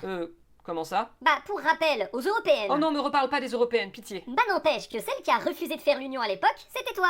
Les socialistes, ils étaient pour. Et au final, comme t'as pas voulu faire l'union, ils sont repartis avec Glucksmann. Donc si Glucksmann est devenu populaire, c'est un peu ta réussite aussi. Tu devrais être fier.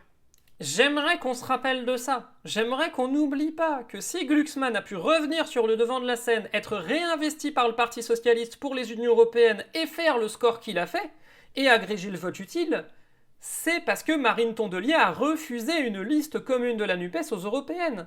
Parce que les communistes pesaient que dalle, c'était les écolos qui comptaient. Si les écolos avaient accepté d'être dans la liste, de faire une liste commune menée probablement par une Marie Toussaint, il n'y aurait pas eu Glucksmann.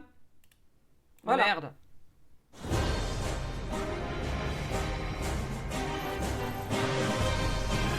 Pour notre entretien du jour, nous nous retrouvons avec l'ancien Premier ministre d'Emmanuel Macron, Édouard Philippe. Édouard Philippe, bonjour. Macron explosion.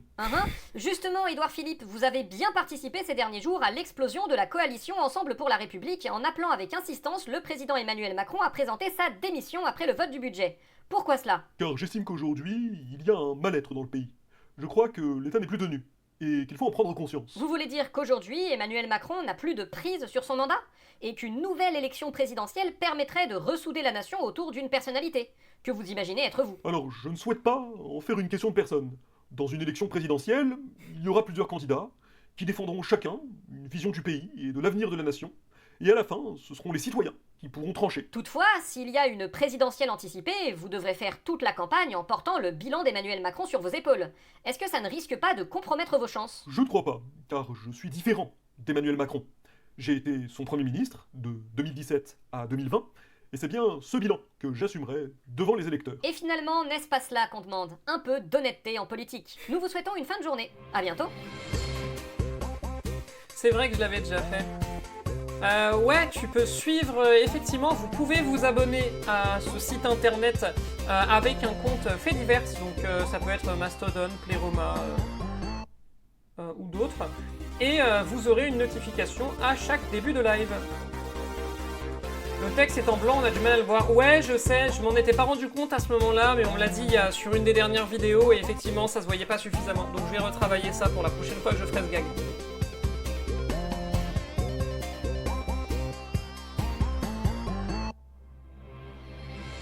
Bonjour et bienvenue dans votre journal. À la une cette semaine, selon certains observateurs attentifs et des informations que nous avons pu recouper, Louis Sarkozy aurait écrit un livre. L'information selon laquelle le fils de Nicolas Sarkozy maîtriserait désormais l'écriture n'a pas encore été confirmée par l'équipe de l'intéressé. À l'Assemblée nationale, le RN a présenté son contre-budget pour 2026, encore plus austéritaire que celui proposé par François Bayrou, avec 57 milliards d'euros d'économies. Interrogé sur cette contradiction, Sébastien Chenu a répondu « Bref, de toute façon, personne ne le lira ». C'est vrai. Cette semaine a eu lieu un vote historique, l'adoption définitive par l'Assemblée nationale de la loi introduisant la notion de consentement dans la définition pénale du viol. Le texte a été voté à la quasi-unanimité de l'Assemblée, à l'exception notable des élus du RN. Marine Le Pen, un commentaire? Non. L'information importante de la semaine, c'est bien sûr l'incarcération de l'ancien président de la République, Nicolas Sarkozy. Nicolas Sarkozy, bonjour, vous pleurez? Oui. Vos conditions de détention sont donc si difficiles que ça? Il paraît que vos codétenus ont hurlé la nuit pour vous empêcher de dormir. Non, c'est pas pour ça. C'est à cause du braquage du Louvre. Ah! Je vis un cauchemar. Rendez les bijoux de la couronne. Bande de losers. Ouais, tout le monde a oublié ça, hein? Pierre-Jean Chalençon, si ma mémoire est bonne. Attendez, du coup, pour ceux qui n'ont pas la ref, je vous retrouve ça. Hop, hop. C'est ça.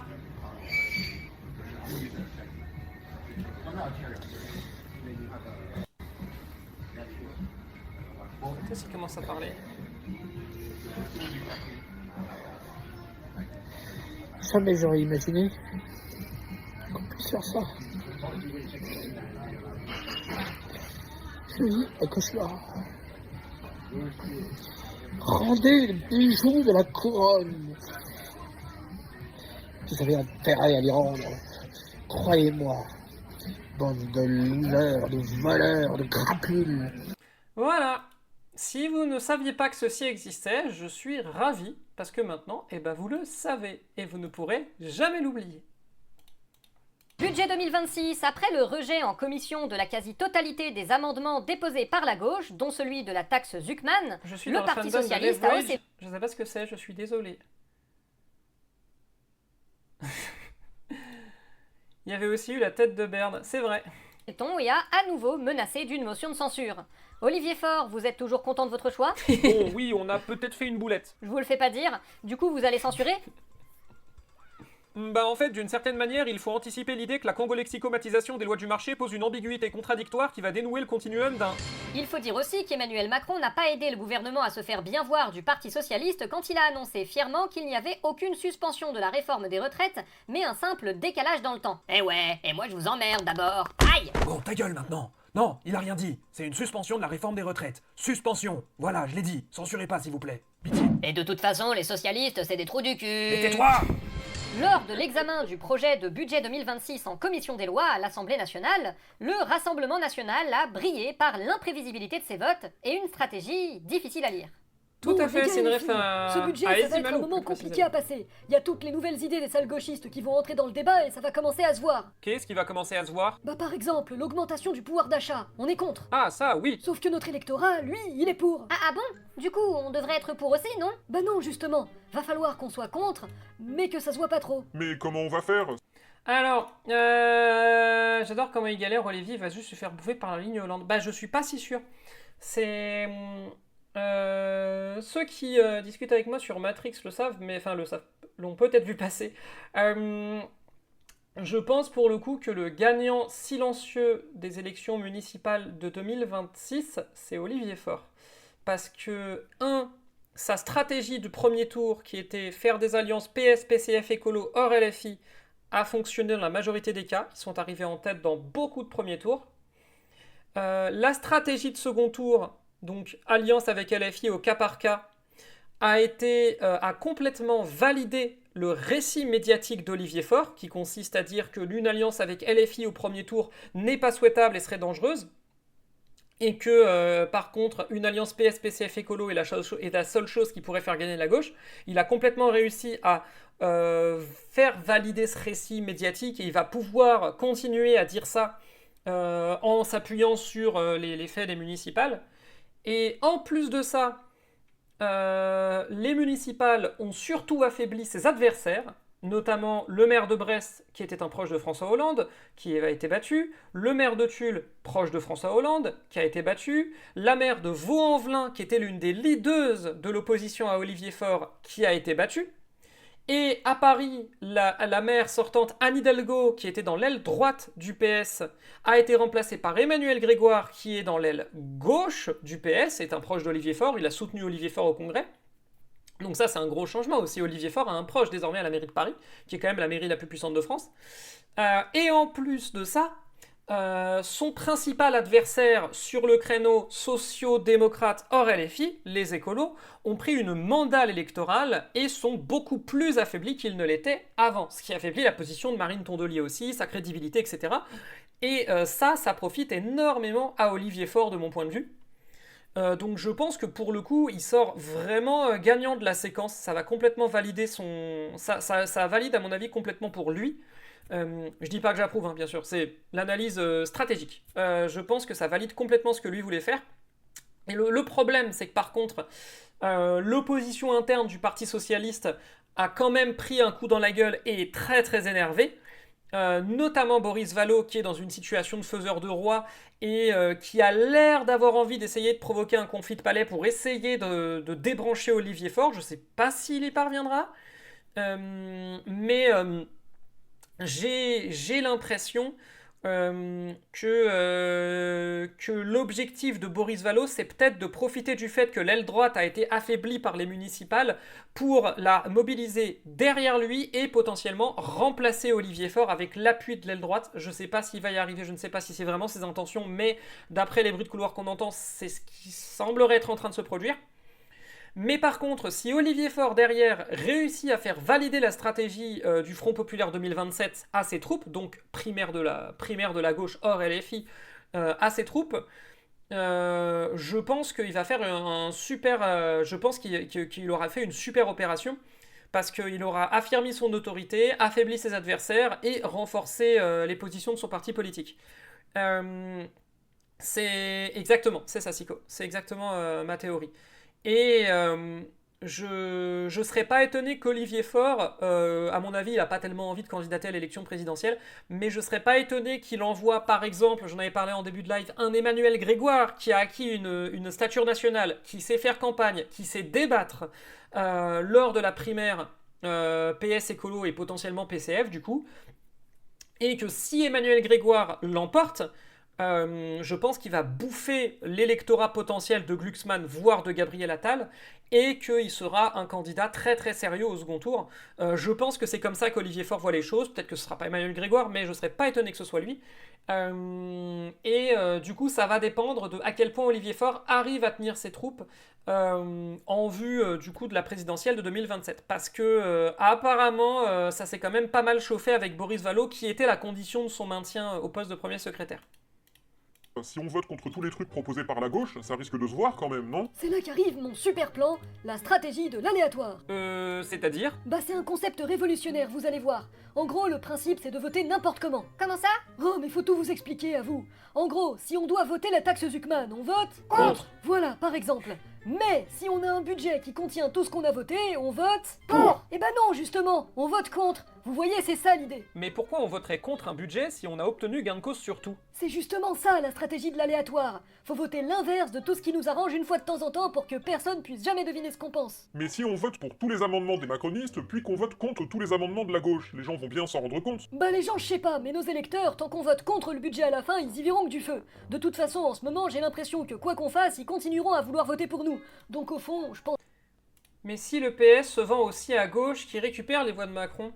Bonne question. En fait, je pense que le PS n'a pas pour objectif de récupérer... Bonne soirée, Nameless. De récupérer les voix de Macron spécifiquement. Je pense que l'objectif, c'est surtout de faire le plein de voix à gauche, sachant que je pense que le total gauche de la présidentielle de 2027 sera supérieur au total gauche de 2022. À mon avis, on se situera quelque part entre 35 et 40%.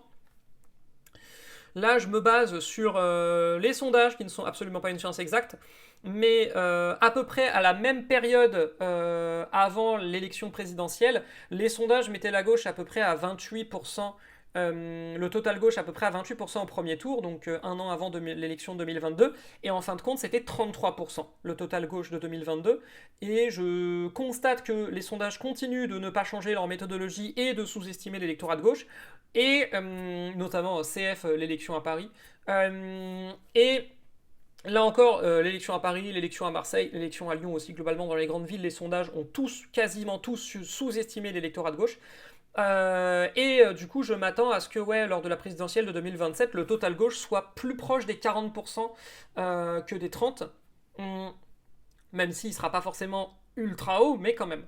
Et je pense que si il n'y a que 2 candidatures à gauche, donc une candidature LFI et une candidature PS, PCF, Écolo, Place Publique, derrière un mec comme Emmanuel Grégoire ou une meuf comme Marine Tondelier ou n'importe quoi, on verra bien, hein, mais je serais pas étonné que ça puisse être un Emmanuel Grégoire, du coup, vu la campagne qu'il a faite à Paris, je pense que ce candidat-là pourrait aller au second tour et battre LFI et potentiellement faire un score supérieur à 25%.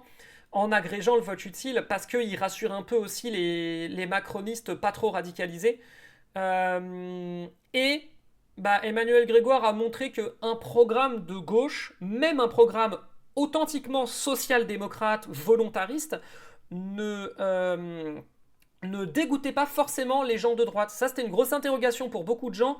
Il y avait l'idée qu'un programme de gauche, ça allait instantanément empêcher l'électorat de droite de voter pour, mais au final, c'est pas ce qui s'est produit à Paris. On a vu au contraire que l'électorat de droite de Bournazel, le candidat macroniste, s'est reporté bien plus, je crois, bien plus, ou en tout cas en grande partie sur Emmanuel Grégoire et pas sur Rachida Dati, parce que Rachida Dati était jugée trop clivante et trop extrême par rapport à Emmanuel Grégoire.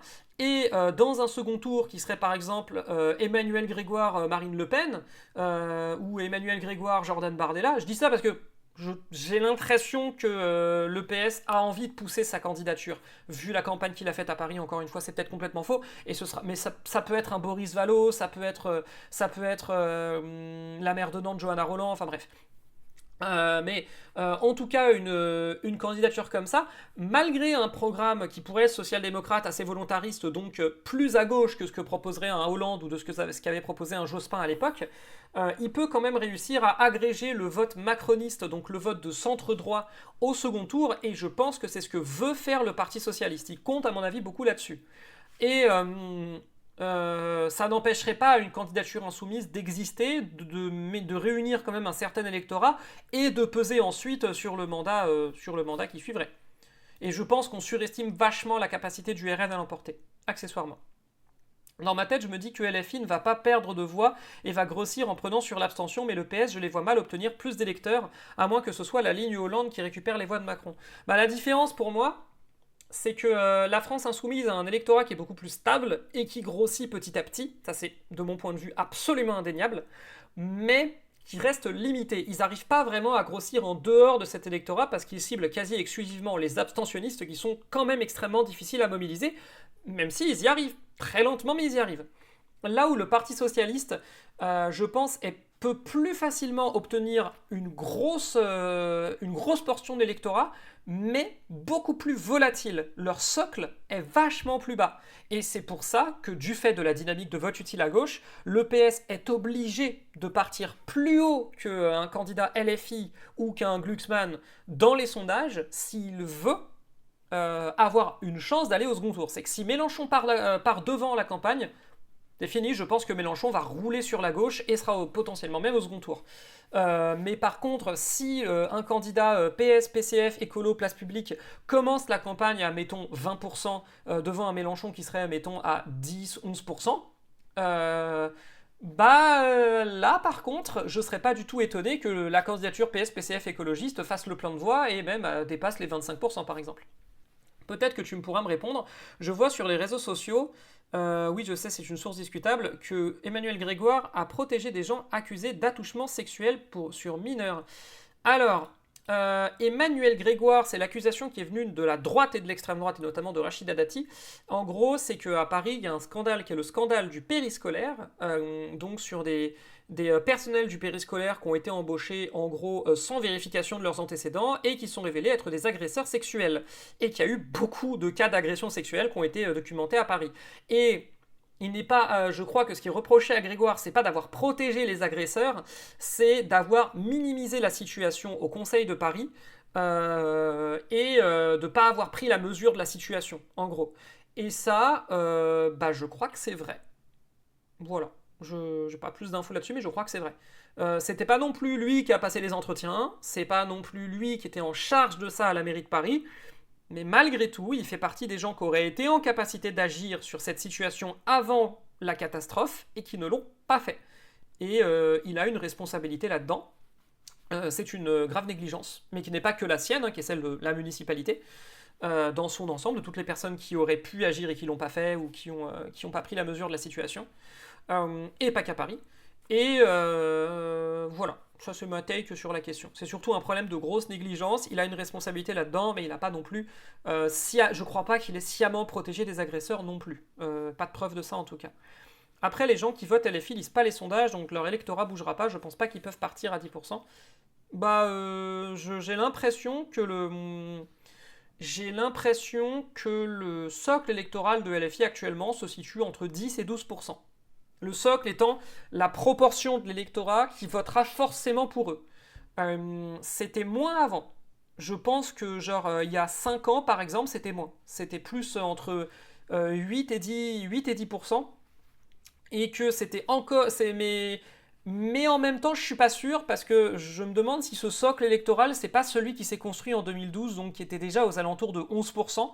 En attendant, je pense que le socle électoral de Mélenchon actuellement, il est dans cette zone-là, un peu au-dessus des 10, et que c'est beaucoup, ça reste beaucoup, hein, c'est le premier socle électoral de gauche, mais ça veut pas dire qu'il pourra faire plus que ça. Mais par contre, c'est un excellent socle électoral pour démarrer une campagne et agréger tout le vote utile derrière.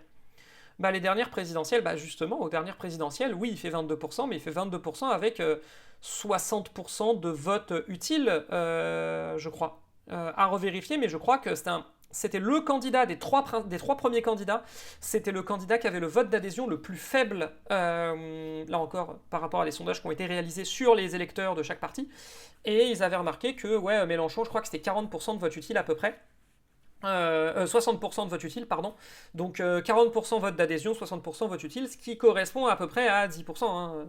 Donc pour moi c'est pas incohérent avec un socle électoral de 10-12%. Ouais. Mais est-ce que des gens qui votent LFI participent au sondage ? Ça, c'est...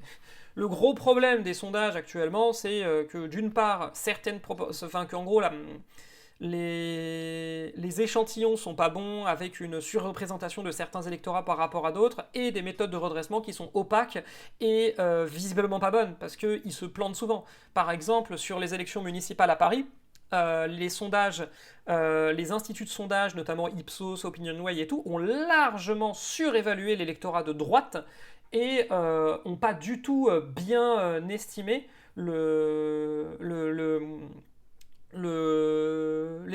de Emmanuel Grégoire. Le seul qui a bien estimé à peu près bien le score de Grégoire, c'est Cluster 17, qui ont fait une estimation de 48% Grégoire, 41% Dati et 10% Chikirou, un truc comme ça. Et même s'ils avaient c'est les plus proches, c'est les seuls qui ont vu venir qu'il y aurait un gros écart de voix entre Grégoire et Dati. Les autres parlaient tous d'un score extrêmement serré. Et on était à seulement 2-3 jours du second tour, donc on n'est pas sur une grosse variation des gens qui sont allés voter brutalement et tout, je pense pas. Je pense qu'il y a eu juste la méthodologie des instituts de sondage surestime généralement la droite ces dernières années.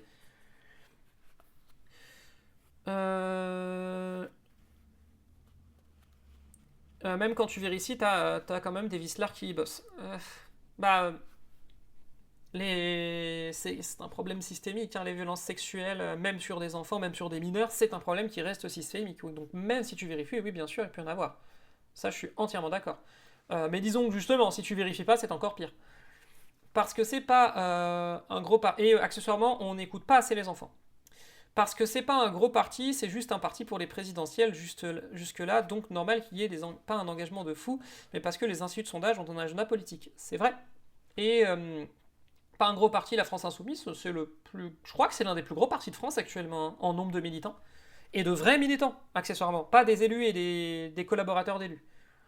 Pour moi, le problème numéro 1 des sondages, c'est les panels ne vont s'inscrire sur les panels que des gens qui veulent des bons de réduction, donc des droitos, et ils ne sont quand même pas obligés de répondre intelligemment pour avoir leurs points et leurs tickets de réduc. Je l'ai déjà fait, donc je vois le problème. Tout à fait. Tout à fait, c'est un gros problème des instituts de sondage actuels. Je pense pas qu'on ait grand chose à faire. Pour notre entretien... C'est d'ailleurs pour ça que Cluster 17 a essayé de répondre à ça. Alors, ils ont des biais aussi, mais... Cluster 17 a eu l'idée justement de modifier un peu la méthode en partant de clusters politiques représentant une proportion spécifique de la population, et en fait cette méthode-là leur permet d'ajuster leur redressement en fait, de ce que j'en ai compris, ça leur permet de faire des redressements plus représentatifs. Et ils sont ça fait aussi qu'ils sont de fait moins opaques dans leur méthode de redressement, et sur les municipales, clairement c'est eux qui ont fait les estimations les plus crédibles. Je veux dire, c'est pas encore assez structuré, même si aujourd'hui ça l'est beaucoup plus qu'avant quand même. Tout à fait d'accord avec toi, Gwen. Bon, je pourrais pas en discuter pendant des heures, mais on n'est pas là pour ça. Effectivement, pardon. Tiens du jour, nous recevons la secrétaire nationale des écologistes, Marine Tondelier. Marine Tondelier, bonjour. Une autre Marine est possible. Ah, on en était là. Oui, justement, c'est de ça qu'on va parler. Cette semaine, vous avez annoncé aux 20h de TF1 votre candidature à l'élection présidentielle de 2027. Pouvons-nous avoir une idée de ce que vous comptez proposer? Sachez que cette candidature, c'est un acte d'amour pour la France. Car on ne peut pas aimer son pays et le laisser s'abîmer ainsi. Oui, ok d'accord, mais comment du coup? Quel est votre projet? Moi, vous savez, ça fait des années que je sillonne ce territoire. Je vais parfois dans des villages où on me dit « Merci Marine Tondelier, vous êtes formidable et vous êtes une déesse pour être venue nous adresser la parole. » Alors sachez que toute cette interview est essentiellement reprise de vrais propos qu'elle a tenus dans son interview avec Gilles Boulot. Pire slogan du monde. Non, tu peux pas dire ça. Tu peux pas dire qu'une autre marine est possible, le pire slogan du monde, quand la remontada de la France avec Arnaud Montebourg existe. Voilà. Et j'ai vu trop de Français marcher la tête baissée. Et je veux aider ce pays à relever la tête. D'accord, et donc, pour faire quoi? Vous avez des propositions à faire? Oui, je veux réparer ce qui a été cassé, aider à apaiser. Je le dis car je suis écologiste et je suis aussi une maman. Je me battrai pour chacune et chacun... Je suis d'accord avec toi aussi, Karine, sur le problème des sondages, enfin sur le problème des médias avec les sondages. Et il y a tout un tas de biais vis-à-vis de la façon dont les sondages sont faits, qui avait été détaillé pas mal par Jean Tibéry, sociologue statistique, qui était assez intéressant là-dessus et qui expliquait justement que selon la façon dont tu poses les questions, selon l'ordre des questions, selon la vitesse à laquelle tu poses des questions, selon le nombre de questions, tu peux obtenir des résultats diamétralement différents, notamment parce que tu ne permets pas aux gens de réfléchir sur des questions compliquées. Et beaucoup de sondages sont faits comme ça, justement, en donnant des questions complexes à des gens qui n'ont pas forcément d'expertise et qui n'ont pas forcément le temps non plus de réfléchir à la réponse. Chacun d'entre vous, et j'y mettrai toute mon énergie. Et vous l'emploierez à quelle mesure? Quel programme? Écoutez, c'est la démocratie et chacun a le droit d'être candidat. Mais je le dis très clairement et avec la sonalité de la sollicitude, à la fin, il faudra une candidature unique de la gauche et des écologistes. Mais pour faire quoi? C'est quoi votre programme? Je sais, la sécurité sociale de l'alimentation. Voilà, la sécurité sociale de l'alimentation, c'est une super idée, ça, non? Et alors ça, elle l'a vraiment proposé à la toute fin de l'interview et j'étais en mode « Ah bah quand même !» Parce que c'est vraiment un truc, hein. Et alors c'est pas que là. Marine Tondelier, c'est tout le temps ça, je m'en suis rendu compte. Elle, justement, elle a proposé la sécurité sociale de l'alimentation. C'est visiblement l'élément de son programme sur lequel elle veut mettre l'accent. Est-ce que vous avez entendu Marine Tondelier parler de sécurité sociale de l'alimentation récemment? Parce que moi non, personnellement. Je ne l'ai pas du tout entendu en parler. Je l'ai plus entendu parler Ah, vous avez vu, Grégory Doucet, il fait une remontada que de trucs politiques concrets. Et c'est ouf à quel point Marine Tondelier ne parle pas de mesures, ne parle pas de programme, ne parle pas de ce qu'elle veut faire, de son modèle de société, de ce qu'elle a envie de proposer, de trucs concrets, quoi. Et avec tous les reproches qu'on peut faire à Olivier Faure, dans quasi toutes ses interviews, il fait une proposition politique, parce qu'il a capté que c'était une bonne idée. Parce qu'il a capté que le seul moment récent où le Parti Socialiste a réussi à avoir la main sur l'agenda médiatique, c'était à la rentrée dernière, c'est quand ils ont proposé leur contre-budget et qu'ils ont réussi à contraindre l'intégralité du champ politique à se positionner par rapport à ça. De la France Insoumise jusqu'au Rassemblement National. Ils avaient complètement gagné la bataille politique à ce moment-là, notamment en reprenant la taxe Zuckman, alors que c'était les écolos qui avaient réussi à la faire voter quelques temps plus tôt à l'Assemblée, donc ils se sont fait complètement chourer leur propre proposition, bon, pas de eux à la base, mais la proposition qu'ils avaient été les premiers à prendre par le PS, parce qu'ils en parlent jamais, parce que Marine Tondelier, numéro 1 des écolos, n'en parle pas assez, et Olivier Faure, et la France Insoumise, globalement le fait, hein, bien sûr, mais ça vous le savez, je suppose, parlent beaucoup plus de programmes et d'idées, qu'elles soient bonnes ou pas, là où Marine Tondelier n'en parle quasiment jamais. Et c'est terrible à quel point Marine Tondelier ne parle jamais de politique. Et ben comme quoi, derrière les blagues et la parler veste de verte, il y a peut-être stratégiques. un peu du début d'une réflexion. Mais juste un peu. Nous vous souhaitons une fin de journée. À bientôt. Exactement. Je suis tout à fait d'accord avec toi. Je pense que Marine Tondelier fait pas ça parce qu'elle a peur de cliver un camp ou un autre. Sauf qu'en faisant ça, elle devient complètement vide. Et c'est un truc que lui reprochent énormément ses adversaires chez les écologistes. C'est d'avoir aucun fond.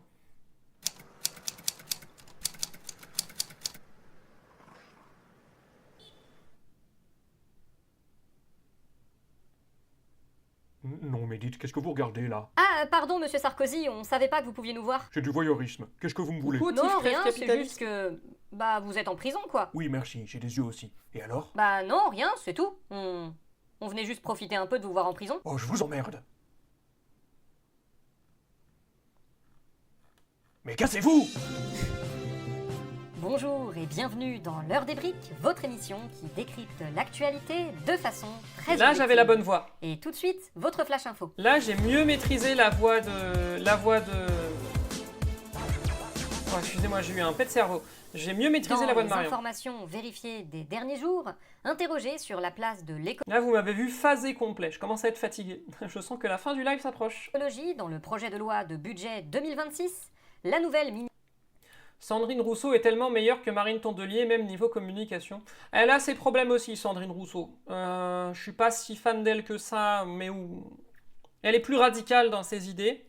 Elle est plus populiste dans sa communication et elle est suffisamment bonne pour avoir réussi à sortir d'outre-tombe lors de la primaire des écolos de 2022, mais elle a ses problèmes aussi, de mon point de vue, quoi. ministre de l'économie. Mais Marine Tondelier, c'est dommage, c'est un gâchis, hein, parce qu'elle s'exprime extrêmement bien et en débat, elle est très très forte.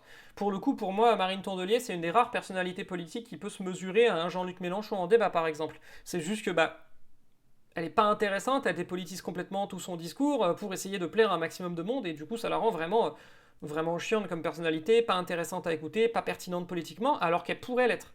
Elle aurait les capacités, et j'ai l'impression qu'elle refuse de le faire. L'écologie qui s'appelle Monique Barbu, a annoncé un projet de loi pour réduire le grammage des feuilles de papier A4. International, après la nouvelle victoire de l'extrême droite en Argentine, Javier Milei s'est exprimé une première fois avec son franc-parler habituel en affirmant qu'il ne s'attendait pas à ce que ses électeurs soient si cons. C'est la fin de ce Flash Info. Tout de suite, retrouvez notre débat. En ces temps d'intenses débats budgétaires, nous allons nous pencher sur les perspectives politiques de la France pour 2026. Pour en parler, nous accueillons tout d'abord la secrétaire nationale du parti Les Écologistes, Marine Tondelier. Marine Tondelier, bonjour. Une autre Marine est possible! Voilà. Également avec nous, nous avons le premier secrétaire du Parti Socialiste, Olivier Faure. Olivier Faure, bonjour. Bonjour. Pour les accompagner, le Premier ministre Sébastien Lecornu. Bonjour Sébastien Lecornu. Bonjour, je suis très content d'être là. C'est vrai? Non. Ouais, en vrai, les 50 lignes différentes des écolos, c'est moins vrai maintenant, hein, surtout depuis qu'ils ont réformé les statuts pour donner un exécutif plus fort, ce qui fait que d'ailleurs, depuis qu'ils ont réformé les statuts, factuellement, Marine Tondelier, c'est quasiment la seule écolo qu'on entend. Et en plus, ils sont très peu quand même, hein. Les écolos, ils sont entre 10 et 15 000, c'est très très peu. Très très peu par rapport aux socialistes qui sont 50 000, alors qu'ils sont quasiment à leur plus bas historique. Non. T'as dit quoi? Oui, c'est vrai, super content. Et on termine ce tour de table avec le président de la République, Emmanuel Macron. Merci. Emmanuel Macron, bonjour. Salut les connards. Emmanuel Je Macron. suis très fan de mon gag des menottes. J'ai d'ailleurs, là il est là-bas, le petit Sébastien Lecornu au milieu des Legos, il a toujours ses menottes, hein, je les ai jamais enlevées. Sébastien Lecornu, quelles sont vos perspectives politiques pour l'année 2026? Mourir. Survivre, coûte que coûte. On laisse personne derrière. Et par personne, vous entendez les milliardaires, solidaires des milliardaires. Ah oui, je me disais. Olivier Faure, que pensez-vous de cette déclaration? Taxe Zuckman. Exactement. Suspension de la réforme des retraites. Pour moi, ça aurait été... voilà, justement, je reprends ce que je disais sur Olivier Faure. Il a capté qu'il y avait 2-3 mesures qui étaient très consensuelles, politique, avec un vrai faux politique, et qui pouvait le proposer, et qui était soutenu dans le pays et tout, et il a fait que répéter ça pendant des mois, et c'était une excellente idée. Médiatiquement, c'était très très bon de faire ça, parce que ça a permis d'ancrer l'idée que la taxe Zuckman, la suspension de la réforme des retraites, entre autres, je crois qu'il y avait surtout ça quand même, c'était socialiste, c'était PS. Et ils ont été très bons là-dessus. C'est vrai qu'ils sont passés d'une primaire à fermée donc à une... Ouais, totalement. C'est le fait d'être passé à une primaire fermée, c'était une cata, la primaire interne des écolos où Marine Tondelier a été désignée à 99% contre Randominus Randominas. Là, oui, c'était un peu ridicule. Et je pense même que ça n'empêchera pas du tout en réalité des personnalités écolos de se présenter contre elle à la primaire... du Front Populaire 2027 si elle a lieu. Je pense que t'auras Sandrine Rousseau qui se présentera quand même, par exemple. À mon avis, elle va y aller. Je pense. Hein. Même si techniquement, dans le truc qui a été adopté par le parti, dans la stratégie qui a été adoptée, il y a marqué qu'il doit y avoir qu'une seule candidature.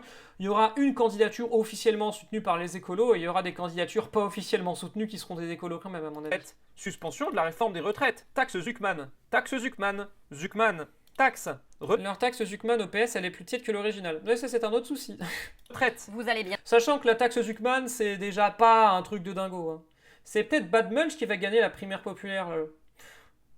Non. Hein? Non, mais c'est la stratégie des socialistes depuis la rentrée. Marteler 2 mesures pour que tout le monde comprenne bien que c'est leur mesure et pas celle des autres. Je vois. Je laisse Marine parler. Blague à part.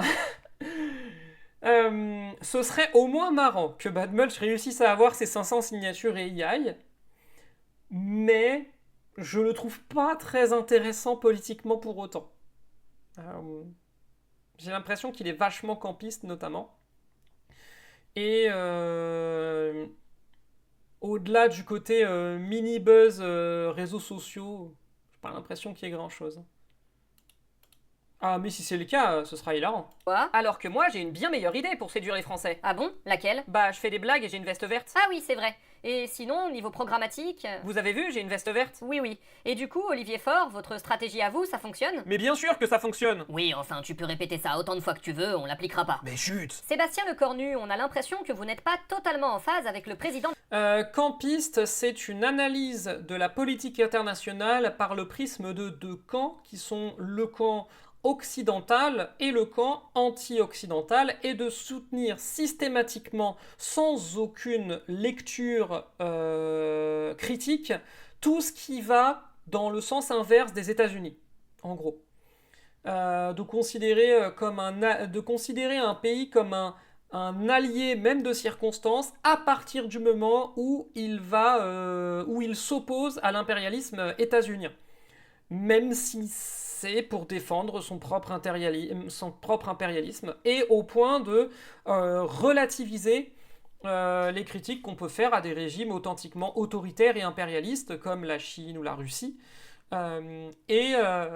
Malheureusement, Mélenchon est à donf là-dedans. Et c'est un énorme problème pour lui, pour la France insoumise en général, et qui rend très effrayante la perspective quand même d'un Mélenchon qui gère les affaires internationales, parce que je pense qu'il n'aurait pas du tout une ligne de gauche ou progressiste sur le sujet. S'il gagne, ça montre qu'il n'y a pas de votants de droite, tradit du PS Macron, donc que le centre-droit n'est pas intéressé par la primaire. C'est possible aussi, ouais, c'est vrai. De la République. Par exemple, Emmanuel Macron a déclaré la semaine dernière qu'il n'y aurait pas de suspension de la réforme des retraites, mais un simple décalage dans le temps. Alors que vous avez redit que c'était bien une suspension. Qui faut-il croire? Moi. Vous avez parlé en même temps, là? Non, mais ce que Sébastien veut dire, c'est qu'il faut nous croire, nous deux. C'est à la fois une suspension et un décalage. Ça dépend juste de l'interlocuteur en face. Comment ça? Bah moi, si j'ai des patrons en face de moi, ou des potes, je vais dire que c'est un décalage dans le temps. Alors que Sébastien, lui, s'il a des socialistes en face de lui, il va leur dire que c'est une suspension. Au final, on fait la même chose, mais comme ça, on rassure tout le monde. Mais une suspension et un décalage, ce n'est pas la même chose. Mais on s'en fout, on utilise les mots qu'on veut. Les mots, ça se change. Au final, la réforme, on va pas l'abroger et on gagne du temps. Olivier Faure, vous êtes toujours sûr que vous ne vous êtes pas fait avoir? Oui, on s'est pas fait avoir. On peut encore négocier un peu, j'en suis sûr. Sébastien Lecornu, y a-t-il encore une marge de négociation? Bien évidemment, et nous nous y appliquons. Emmanuel Macron, y a-t-il encore une marge de négociation? Bien sûr que non, on négocie que dalle. Et du coup, ces deux propos-là, ils sont compatibles. Évidemment. Dans tous les cas, on va filer des miettes au PS pour acheter un soutien temporaire et gagner du temps jusqu'à la prochaine présidentielle. Mais en fonction de à qui on s'adresse, on présente ça soit comme de la négociation, soit comme de la fermeté. De toute façon, c'est que des mots, on en fait ce qu'on veut. Oui, ça résume assez bien votre conception du débat parlementaire. Notre second débat portera sur les violences policières. Avec nous, toujours pour en parler, Olivier Faure et Marine Tondelier, nous rejoignent ensuite sur ce plateau le... alors, on l'a déjà vu, hein. Je crois qu'on le connaît, mais on est en train de l'oublier, hein. Mais je suis Bruno Retailleau, vous pouvez pas m'avoir déjà oublié quand même, je suis incontournable maintenant. Ah mais oui, c'est vrai que c'est vous. Ouais, incontournable, ça va sans dire. Et à ses côtés, le ministre de l'Intérieur, Laurent Nunez. Laurent Nunez, bonjour. Bonjour. Mais pourquoi moi vous me connaissez pas alors que lui vous le connaissez? Il vient à peine d'arriver. Ben on sait qui c'est quand même, c'est le ministre de l'Intérieur. Ah bah super. Qui est cet homme? Quelqu'un qui t'emmerde. Hier, lundi 27 octobre, c'était les 20 ans de la mort de Zied Benna et Bouna Traoré. Deux adolescents morts électrocutés alors qu'ils s'étaient réfugiés dans un transformateur électrique pour fuir un contrôle de police. Cet événement dramatique avait été le point de départ de plusieurs semaines d'émeutes face aux violences policières. 20 ans plus tard, peut-on dire que des leçons ont été tirées de cet épisode? Quel épisode? Ah, vraiment? Vous vous attendiez à autre chose de leur part? Non, mais bon... Et vous, Marine Tondelier, qu'est-ce que vous en pensez? Vous avez vu, j'ai une veste verte. Pardon, c'était quoi le sujet? La relégation des banlieues et les violences policières. Ah mais attendez, non, j'ai un vrai avis sur le sujet pour le coup. Ah bah vous voyez quand vous voulez. Du coup, allez-y. Je demande à ce qu'on mette fin au contrôle aux faciès et à ce qu'on lutte résolument pour qu'il n'y ait plus de violences policières et pour désenclaver les quartiers populaires qui sont complètement laissés à l'abandon par le pouvoir politique depuis plusieurs années. Eh ben, vous... Et alors, je crois que ça, c'est un truc qu'elle a vraiment dit pour le coup, et c'est ça qui me fait chier, c'est que parfois, elle arrive à dire des trucs qui sont relativement pertinents politiquement. Oui, tout à fait, STK. Parfois, elle arrive à dire des trucs qui sont pertinents politiquement. Mais c'est tellement rare, putain. Vous voyez quand vous voulez, mais vous l'avez dit où ça du coup? Bah sur les réseaux sociaux, je suis très actif sur Mastodon. Sur Mastodon? Mastodon. Mastodon. Mastodon. Bref, et pourquoi du coup? Et par ailleurs, c'est un truc que je trouve très cool chez les écolos, et c'est le seul parti de ce putain de pays qui a capté que les réseaux sociaux alternatifs, c'est une bonne piste pour faire campagne et pour être présent et globalement pour proposer autre chose que X et Blue Sky et Instagram et TikTok. C'est les seuls qui ont investi ces réseaux sociaux. Et comme ils sont tout petits, bah, ça n'a pas fait bouger tant de monde que ça. Et quand les insoumis disent qu'ils ne veulent pas venir, enfin qu'ils ne veulent pas quitter X parce qu'ils veulent continuer à parler à tout le monde, c'est un mensonge. Parce que s'ils le voulaient, ils pourraient avoir un compte Mastodon. Mastodon, moi je dis Mastodon, mais Marine Tondelier dit Mastodon. Ça m'énerve, mais c'est pas grave. Au moins elle le dit, c'est la seule qui le dit.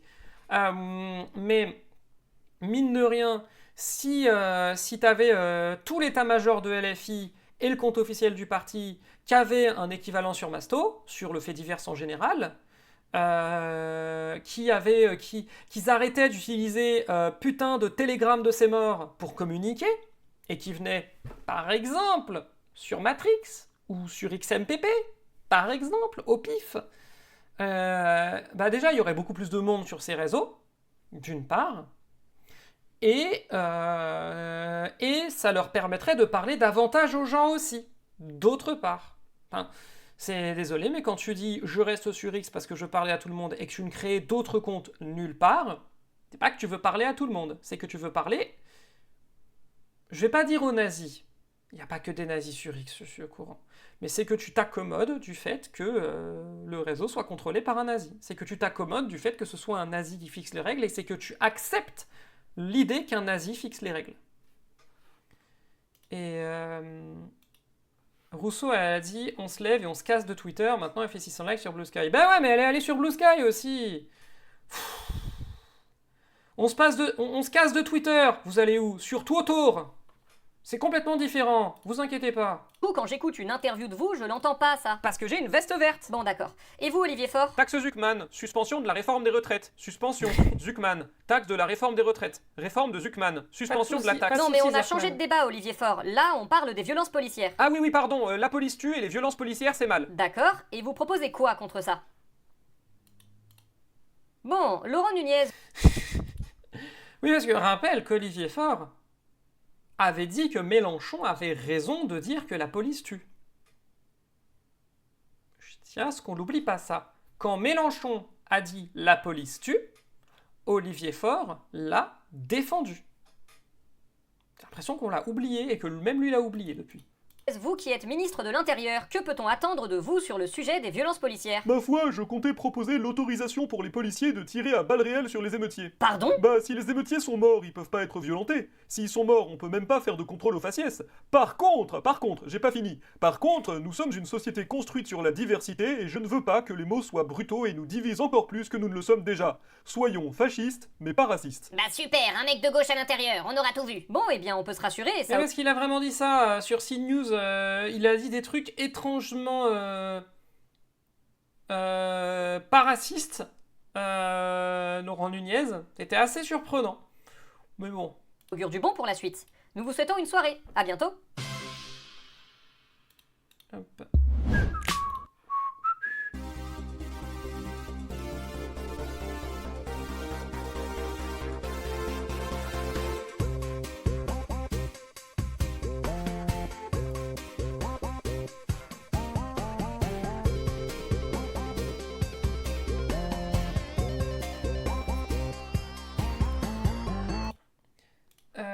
Après, c'est vrai que je suis très libriste et je me dis même anarcho-libriste des fois. Je crois que je le suis totalement.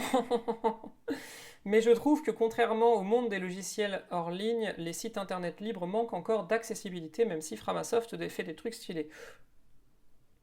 C'est, pour moi, seulement partiellement vrai. Il y a des problèmes avec l'accessibilité pour les personnes en situation de handicap, par contre, même si ça dépend.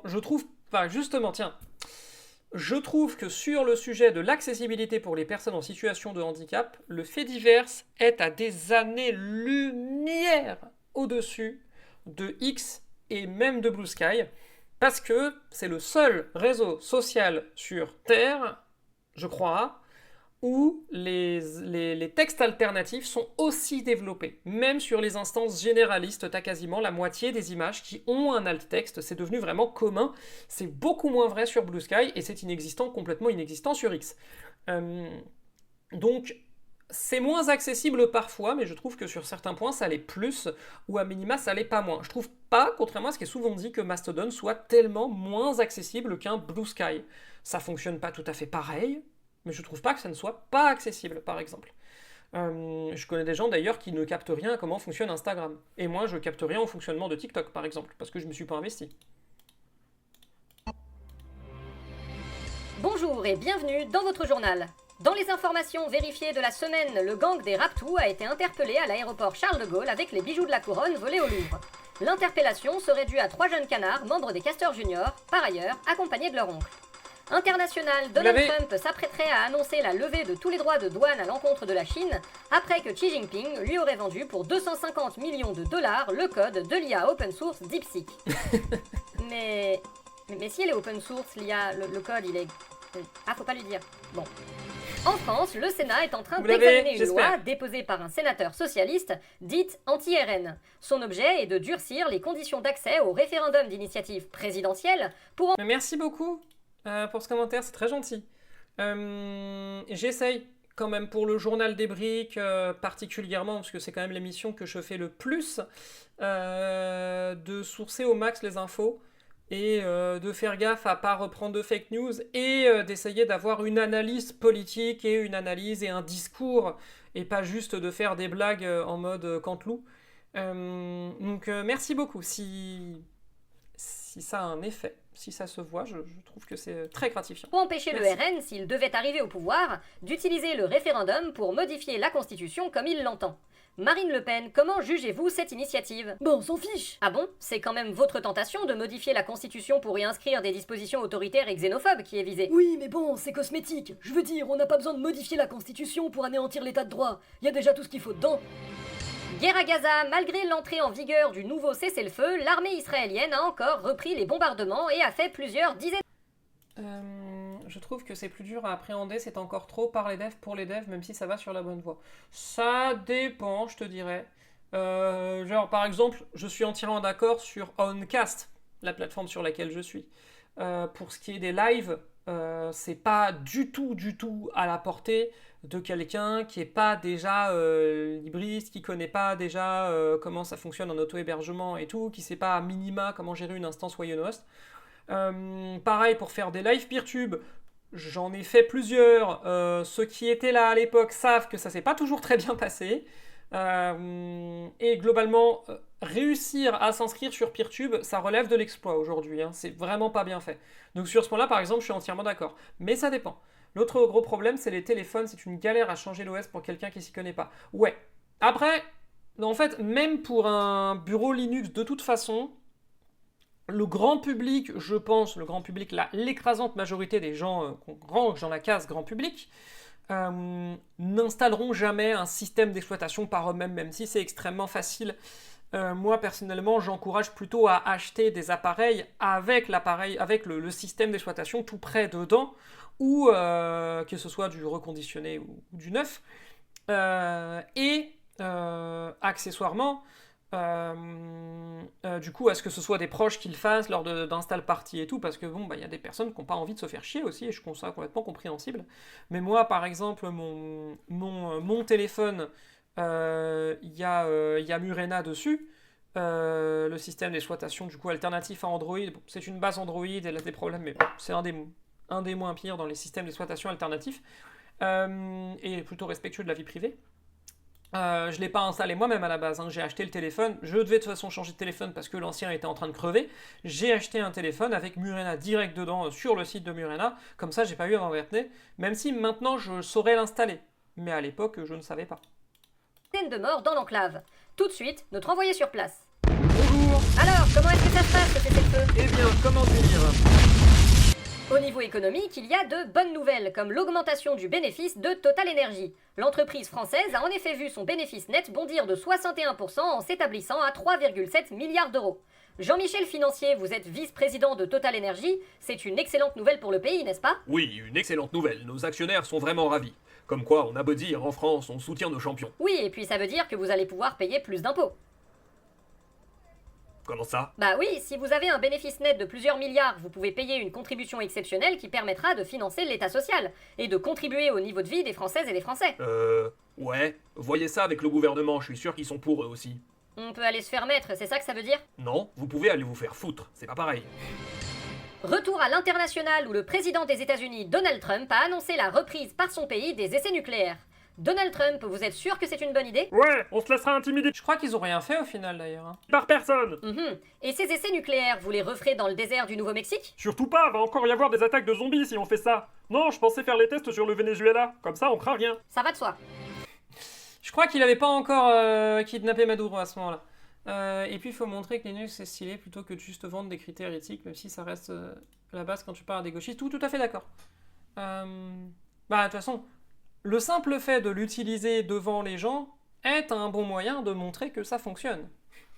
Et personnellement, je suis une propagandiste du logiciel libre ambulante. De fait, ce live est fait avec OBS, logiciel libre, sur Oncast, logiciel libre, hébergé sur YunoHost, système d'exploitation d'auto-hébergement libre. Mes vidéos sont enregistrées avec Audacity, mixées avec Audacity aussi, montées avec Kdenlive, logiciel libre dans les deux cas, et mises d'abord un jour en avance sur Peertube, logiciel libre et alternatif, auto-hébergé sur l'instance de Raph, qui est un excellent admin d'instance, sur l'instance peertube.stream. Donc, disons que j'estime aussi que faire ça, et d'ailleurs, accessoirement, vous pouvez vous abonner au Journal des Briques par l'intermédiaire d'un flux RSS ou d'une newsletter hébergée grâce à Write Freely, qui est un logiciel libre de blog. Et du coup, oui, j'estime que faire ça, rien que faire ça déjà, mettre vachement en avant les logiciels libres que j'utilise dans ma pratique et dans ma communication, je trouve que c'est un excellent moyen de pousser les gens à s'y intéresser. J'avoue que j'y connais rien en logiciel libre. Il y a une excellente chaîne qui s'appelle GwenTech, si tu veux. Je ne te dis pas qui c'est qui gère la chaîne. En France, alors que les débats sur le prochain texte budgétaire traînent en longueur, des rumeurs courent sur les nombreux rendez-vous secrets qui auraient eu lieu entre Olivier Faure et Sébastien Lecornu.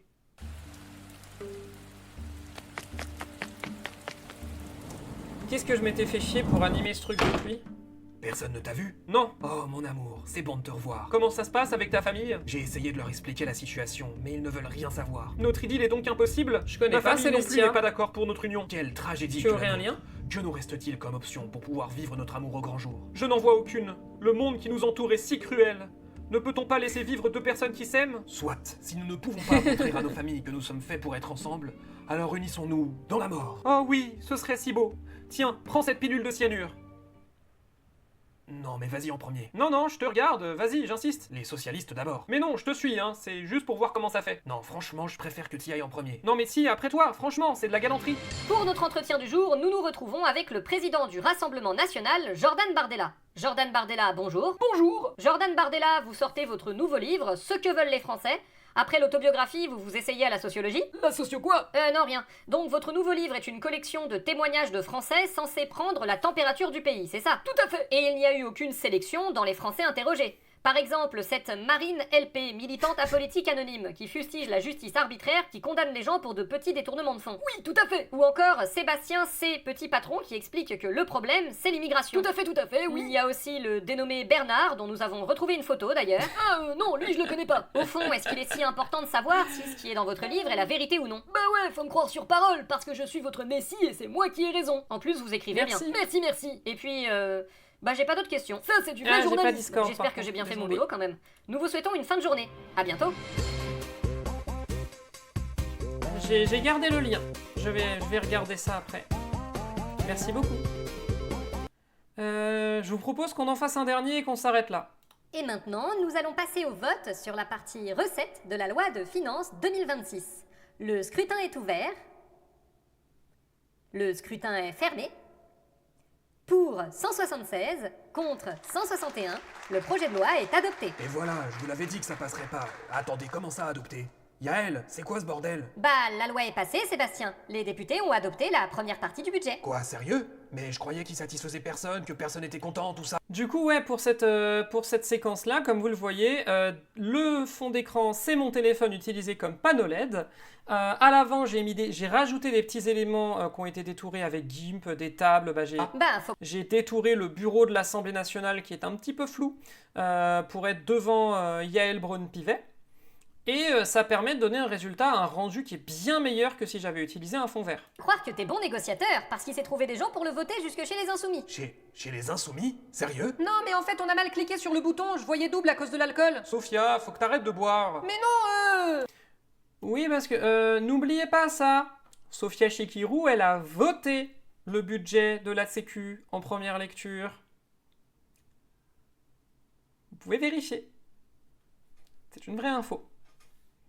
Moi, j'ai pas quitté Discord pour des raisons de trop de gens et de serveurs informatiques. Je te l'accorde, ça a été très dur pour moi de quitter Discord. J'ai passé plusieurs jours à récupérer toute la liste des gens que je connaissais pour leur demander s'ils avaient d'autres canaux par lesquels je pouvais les contacter, les ajouter. Ça a été très long et très chiant, mais j'ai réussi à le faire. Après, j'avais déjà avant ça... Justement, j'avais un peu anticipé que ça allait se merdifier et du coup, j'avais vachement réduit ma présence, j'évitais de rejoindre des serveurs justement pour éviter d'être trop impliqué et faciliter mon départ s'il devait survenir. Juste GG pour les logiciels libres. Merci beaucoup. Et les socialistes, ils ont voté pour aussi? Oui, mais c'est juste pour que le débat avance. Espèce de social traite! Mais alors, ça veut dire que... je suis toujours Premier ministre? Eh oui, félicitations Sébastien, ta mission continue. J'en peux plus. Bonjour et bienvenue dans l'heure des briques, votre émission qui décrypte l'actualité de façon très objective. Et tout de suite, votre flash info.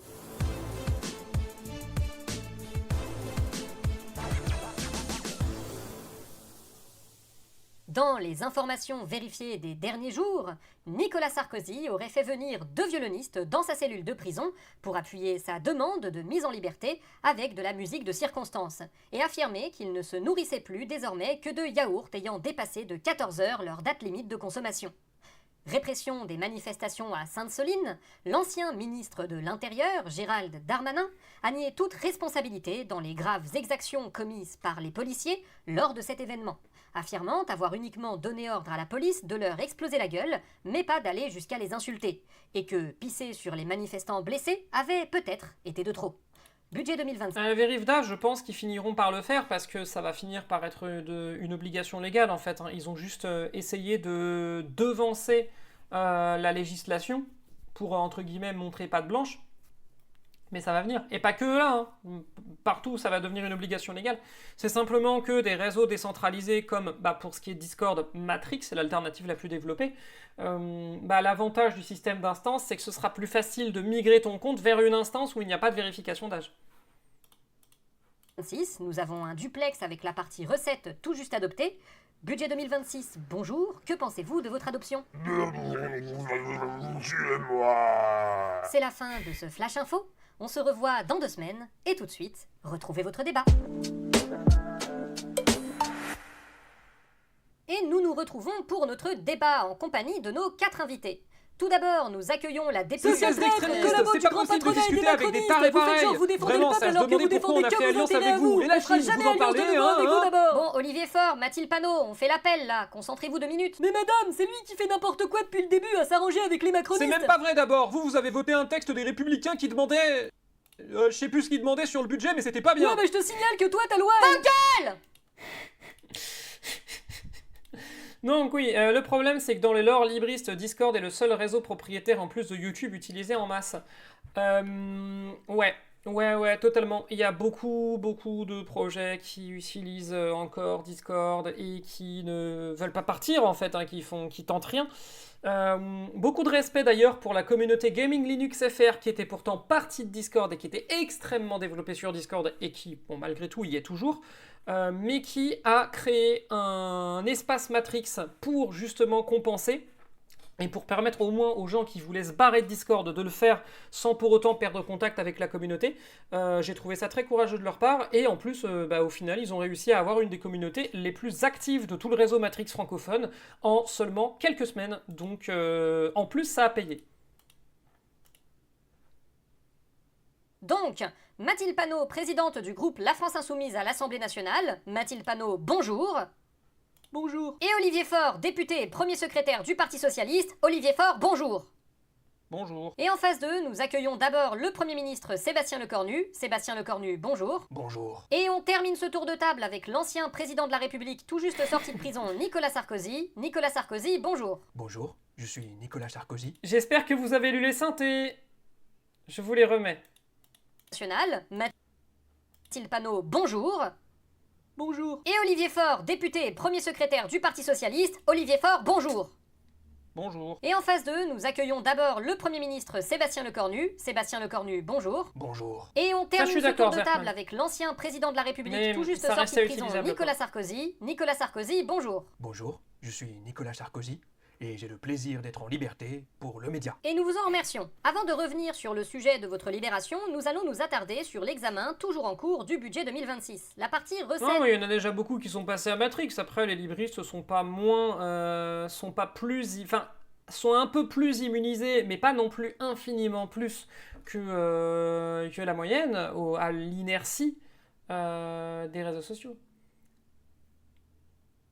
Ah ouais, ta députée, c'est Mathilde Panot? Le du budget a été voté malgré le vote contre des Insoumis et du RN et l'abstention des merci, écologistes, d'Horizon et des Républicains.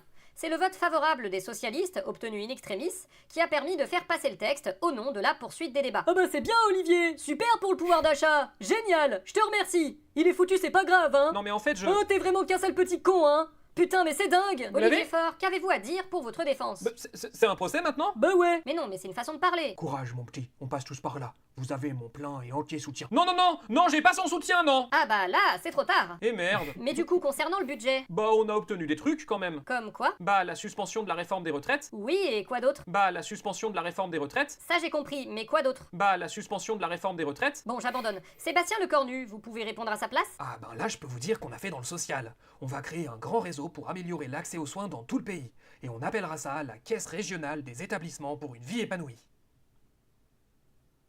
La crève? On va peut-être juste appeler ça France Santé en fait. Référence à... Alors là, pareil, référence obscurissime à la saga MP3 relativement récente et excellente 231 Germaine, dans laquelle la couverture maladie galactique s'appelle la Fédération intergalactique pour... Ah merde. Pour... Ah purée, je l'ai plus.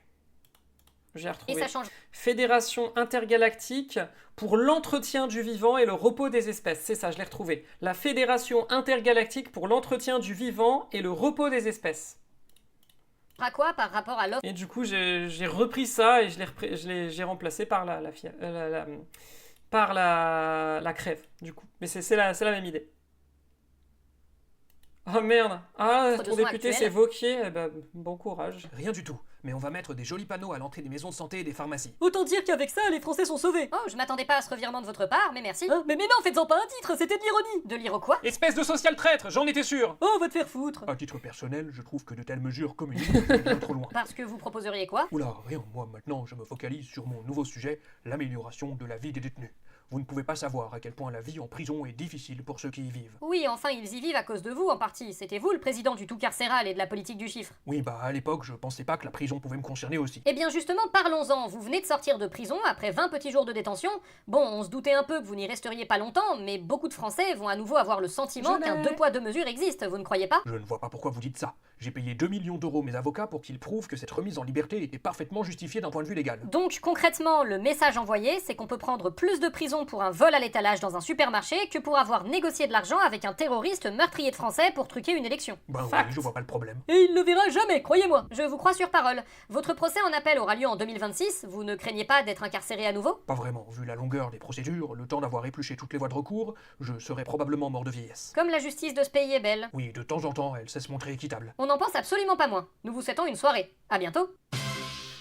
Et voilà. Et on va s'arrêter là pour ce soir parce que mine de rien, ça fait déjà bientôt 4 heures qu'on est en live. Oui, non, pas tout à fait parce qu'il y a eu aussi les 30 minutes d'attente, mais on est en live depuis plus de 3 heures en tout cas, donc j'avoue que je commence à fatiguer. Mais merci beaucoup en tout cas, parce que vous avez été nombreux, hein. On était plus de 40 et là on est encore 35, donc pas mal de monde quand même hein, pour un petit live auto-hébergé. Et mon serveur n'a pas cramé, donc franchement c'est une bonne chose. Et je pense que je vais essayer d'en faire un petit peu plus souvent ces prochaines semaines. Du coup... j'essayerai aussi éventuellement de rajouter des emojis custom si j'y pense. En tout cas, je vous souhaite une excellente soirée et on se retrouve bientôt pour un prochain live des briques. Et bien sûr, restez avec nous puisque vendredi, il y aura un nouveau journal des briques, celui de la fin de la semaine, qui couvrira les dernières actualités. C'est du Why You Know Host, tout simplement, et le serveur en question, c'est un ordinateur gaming de 2019 que j'ai recyclé. Allez, bonne soirée!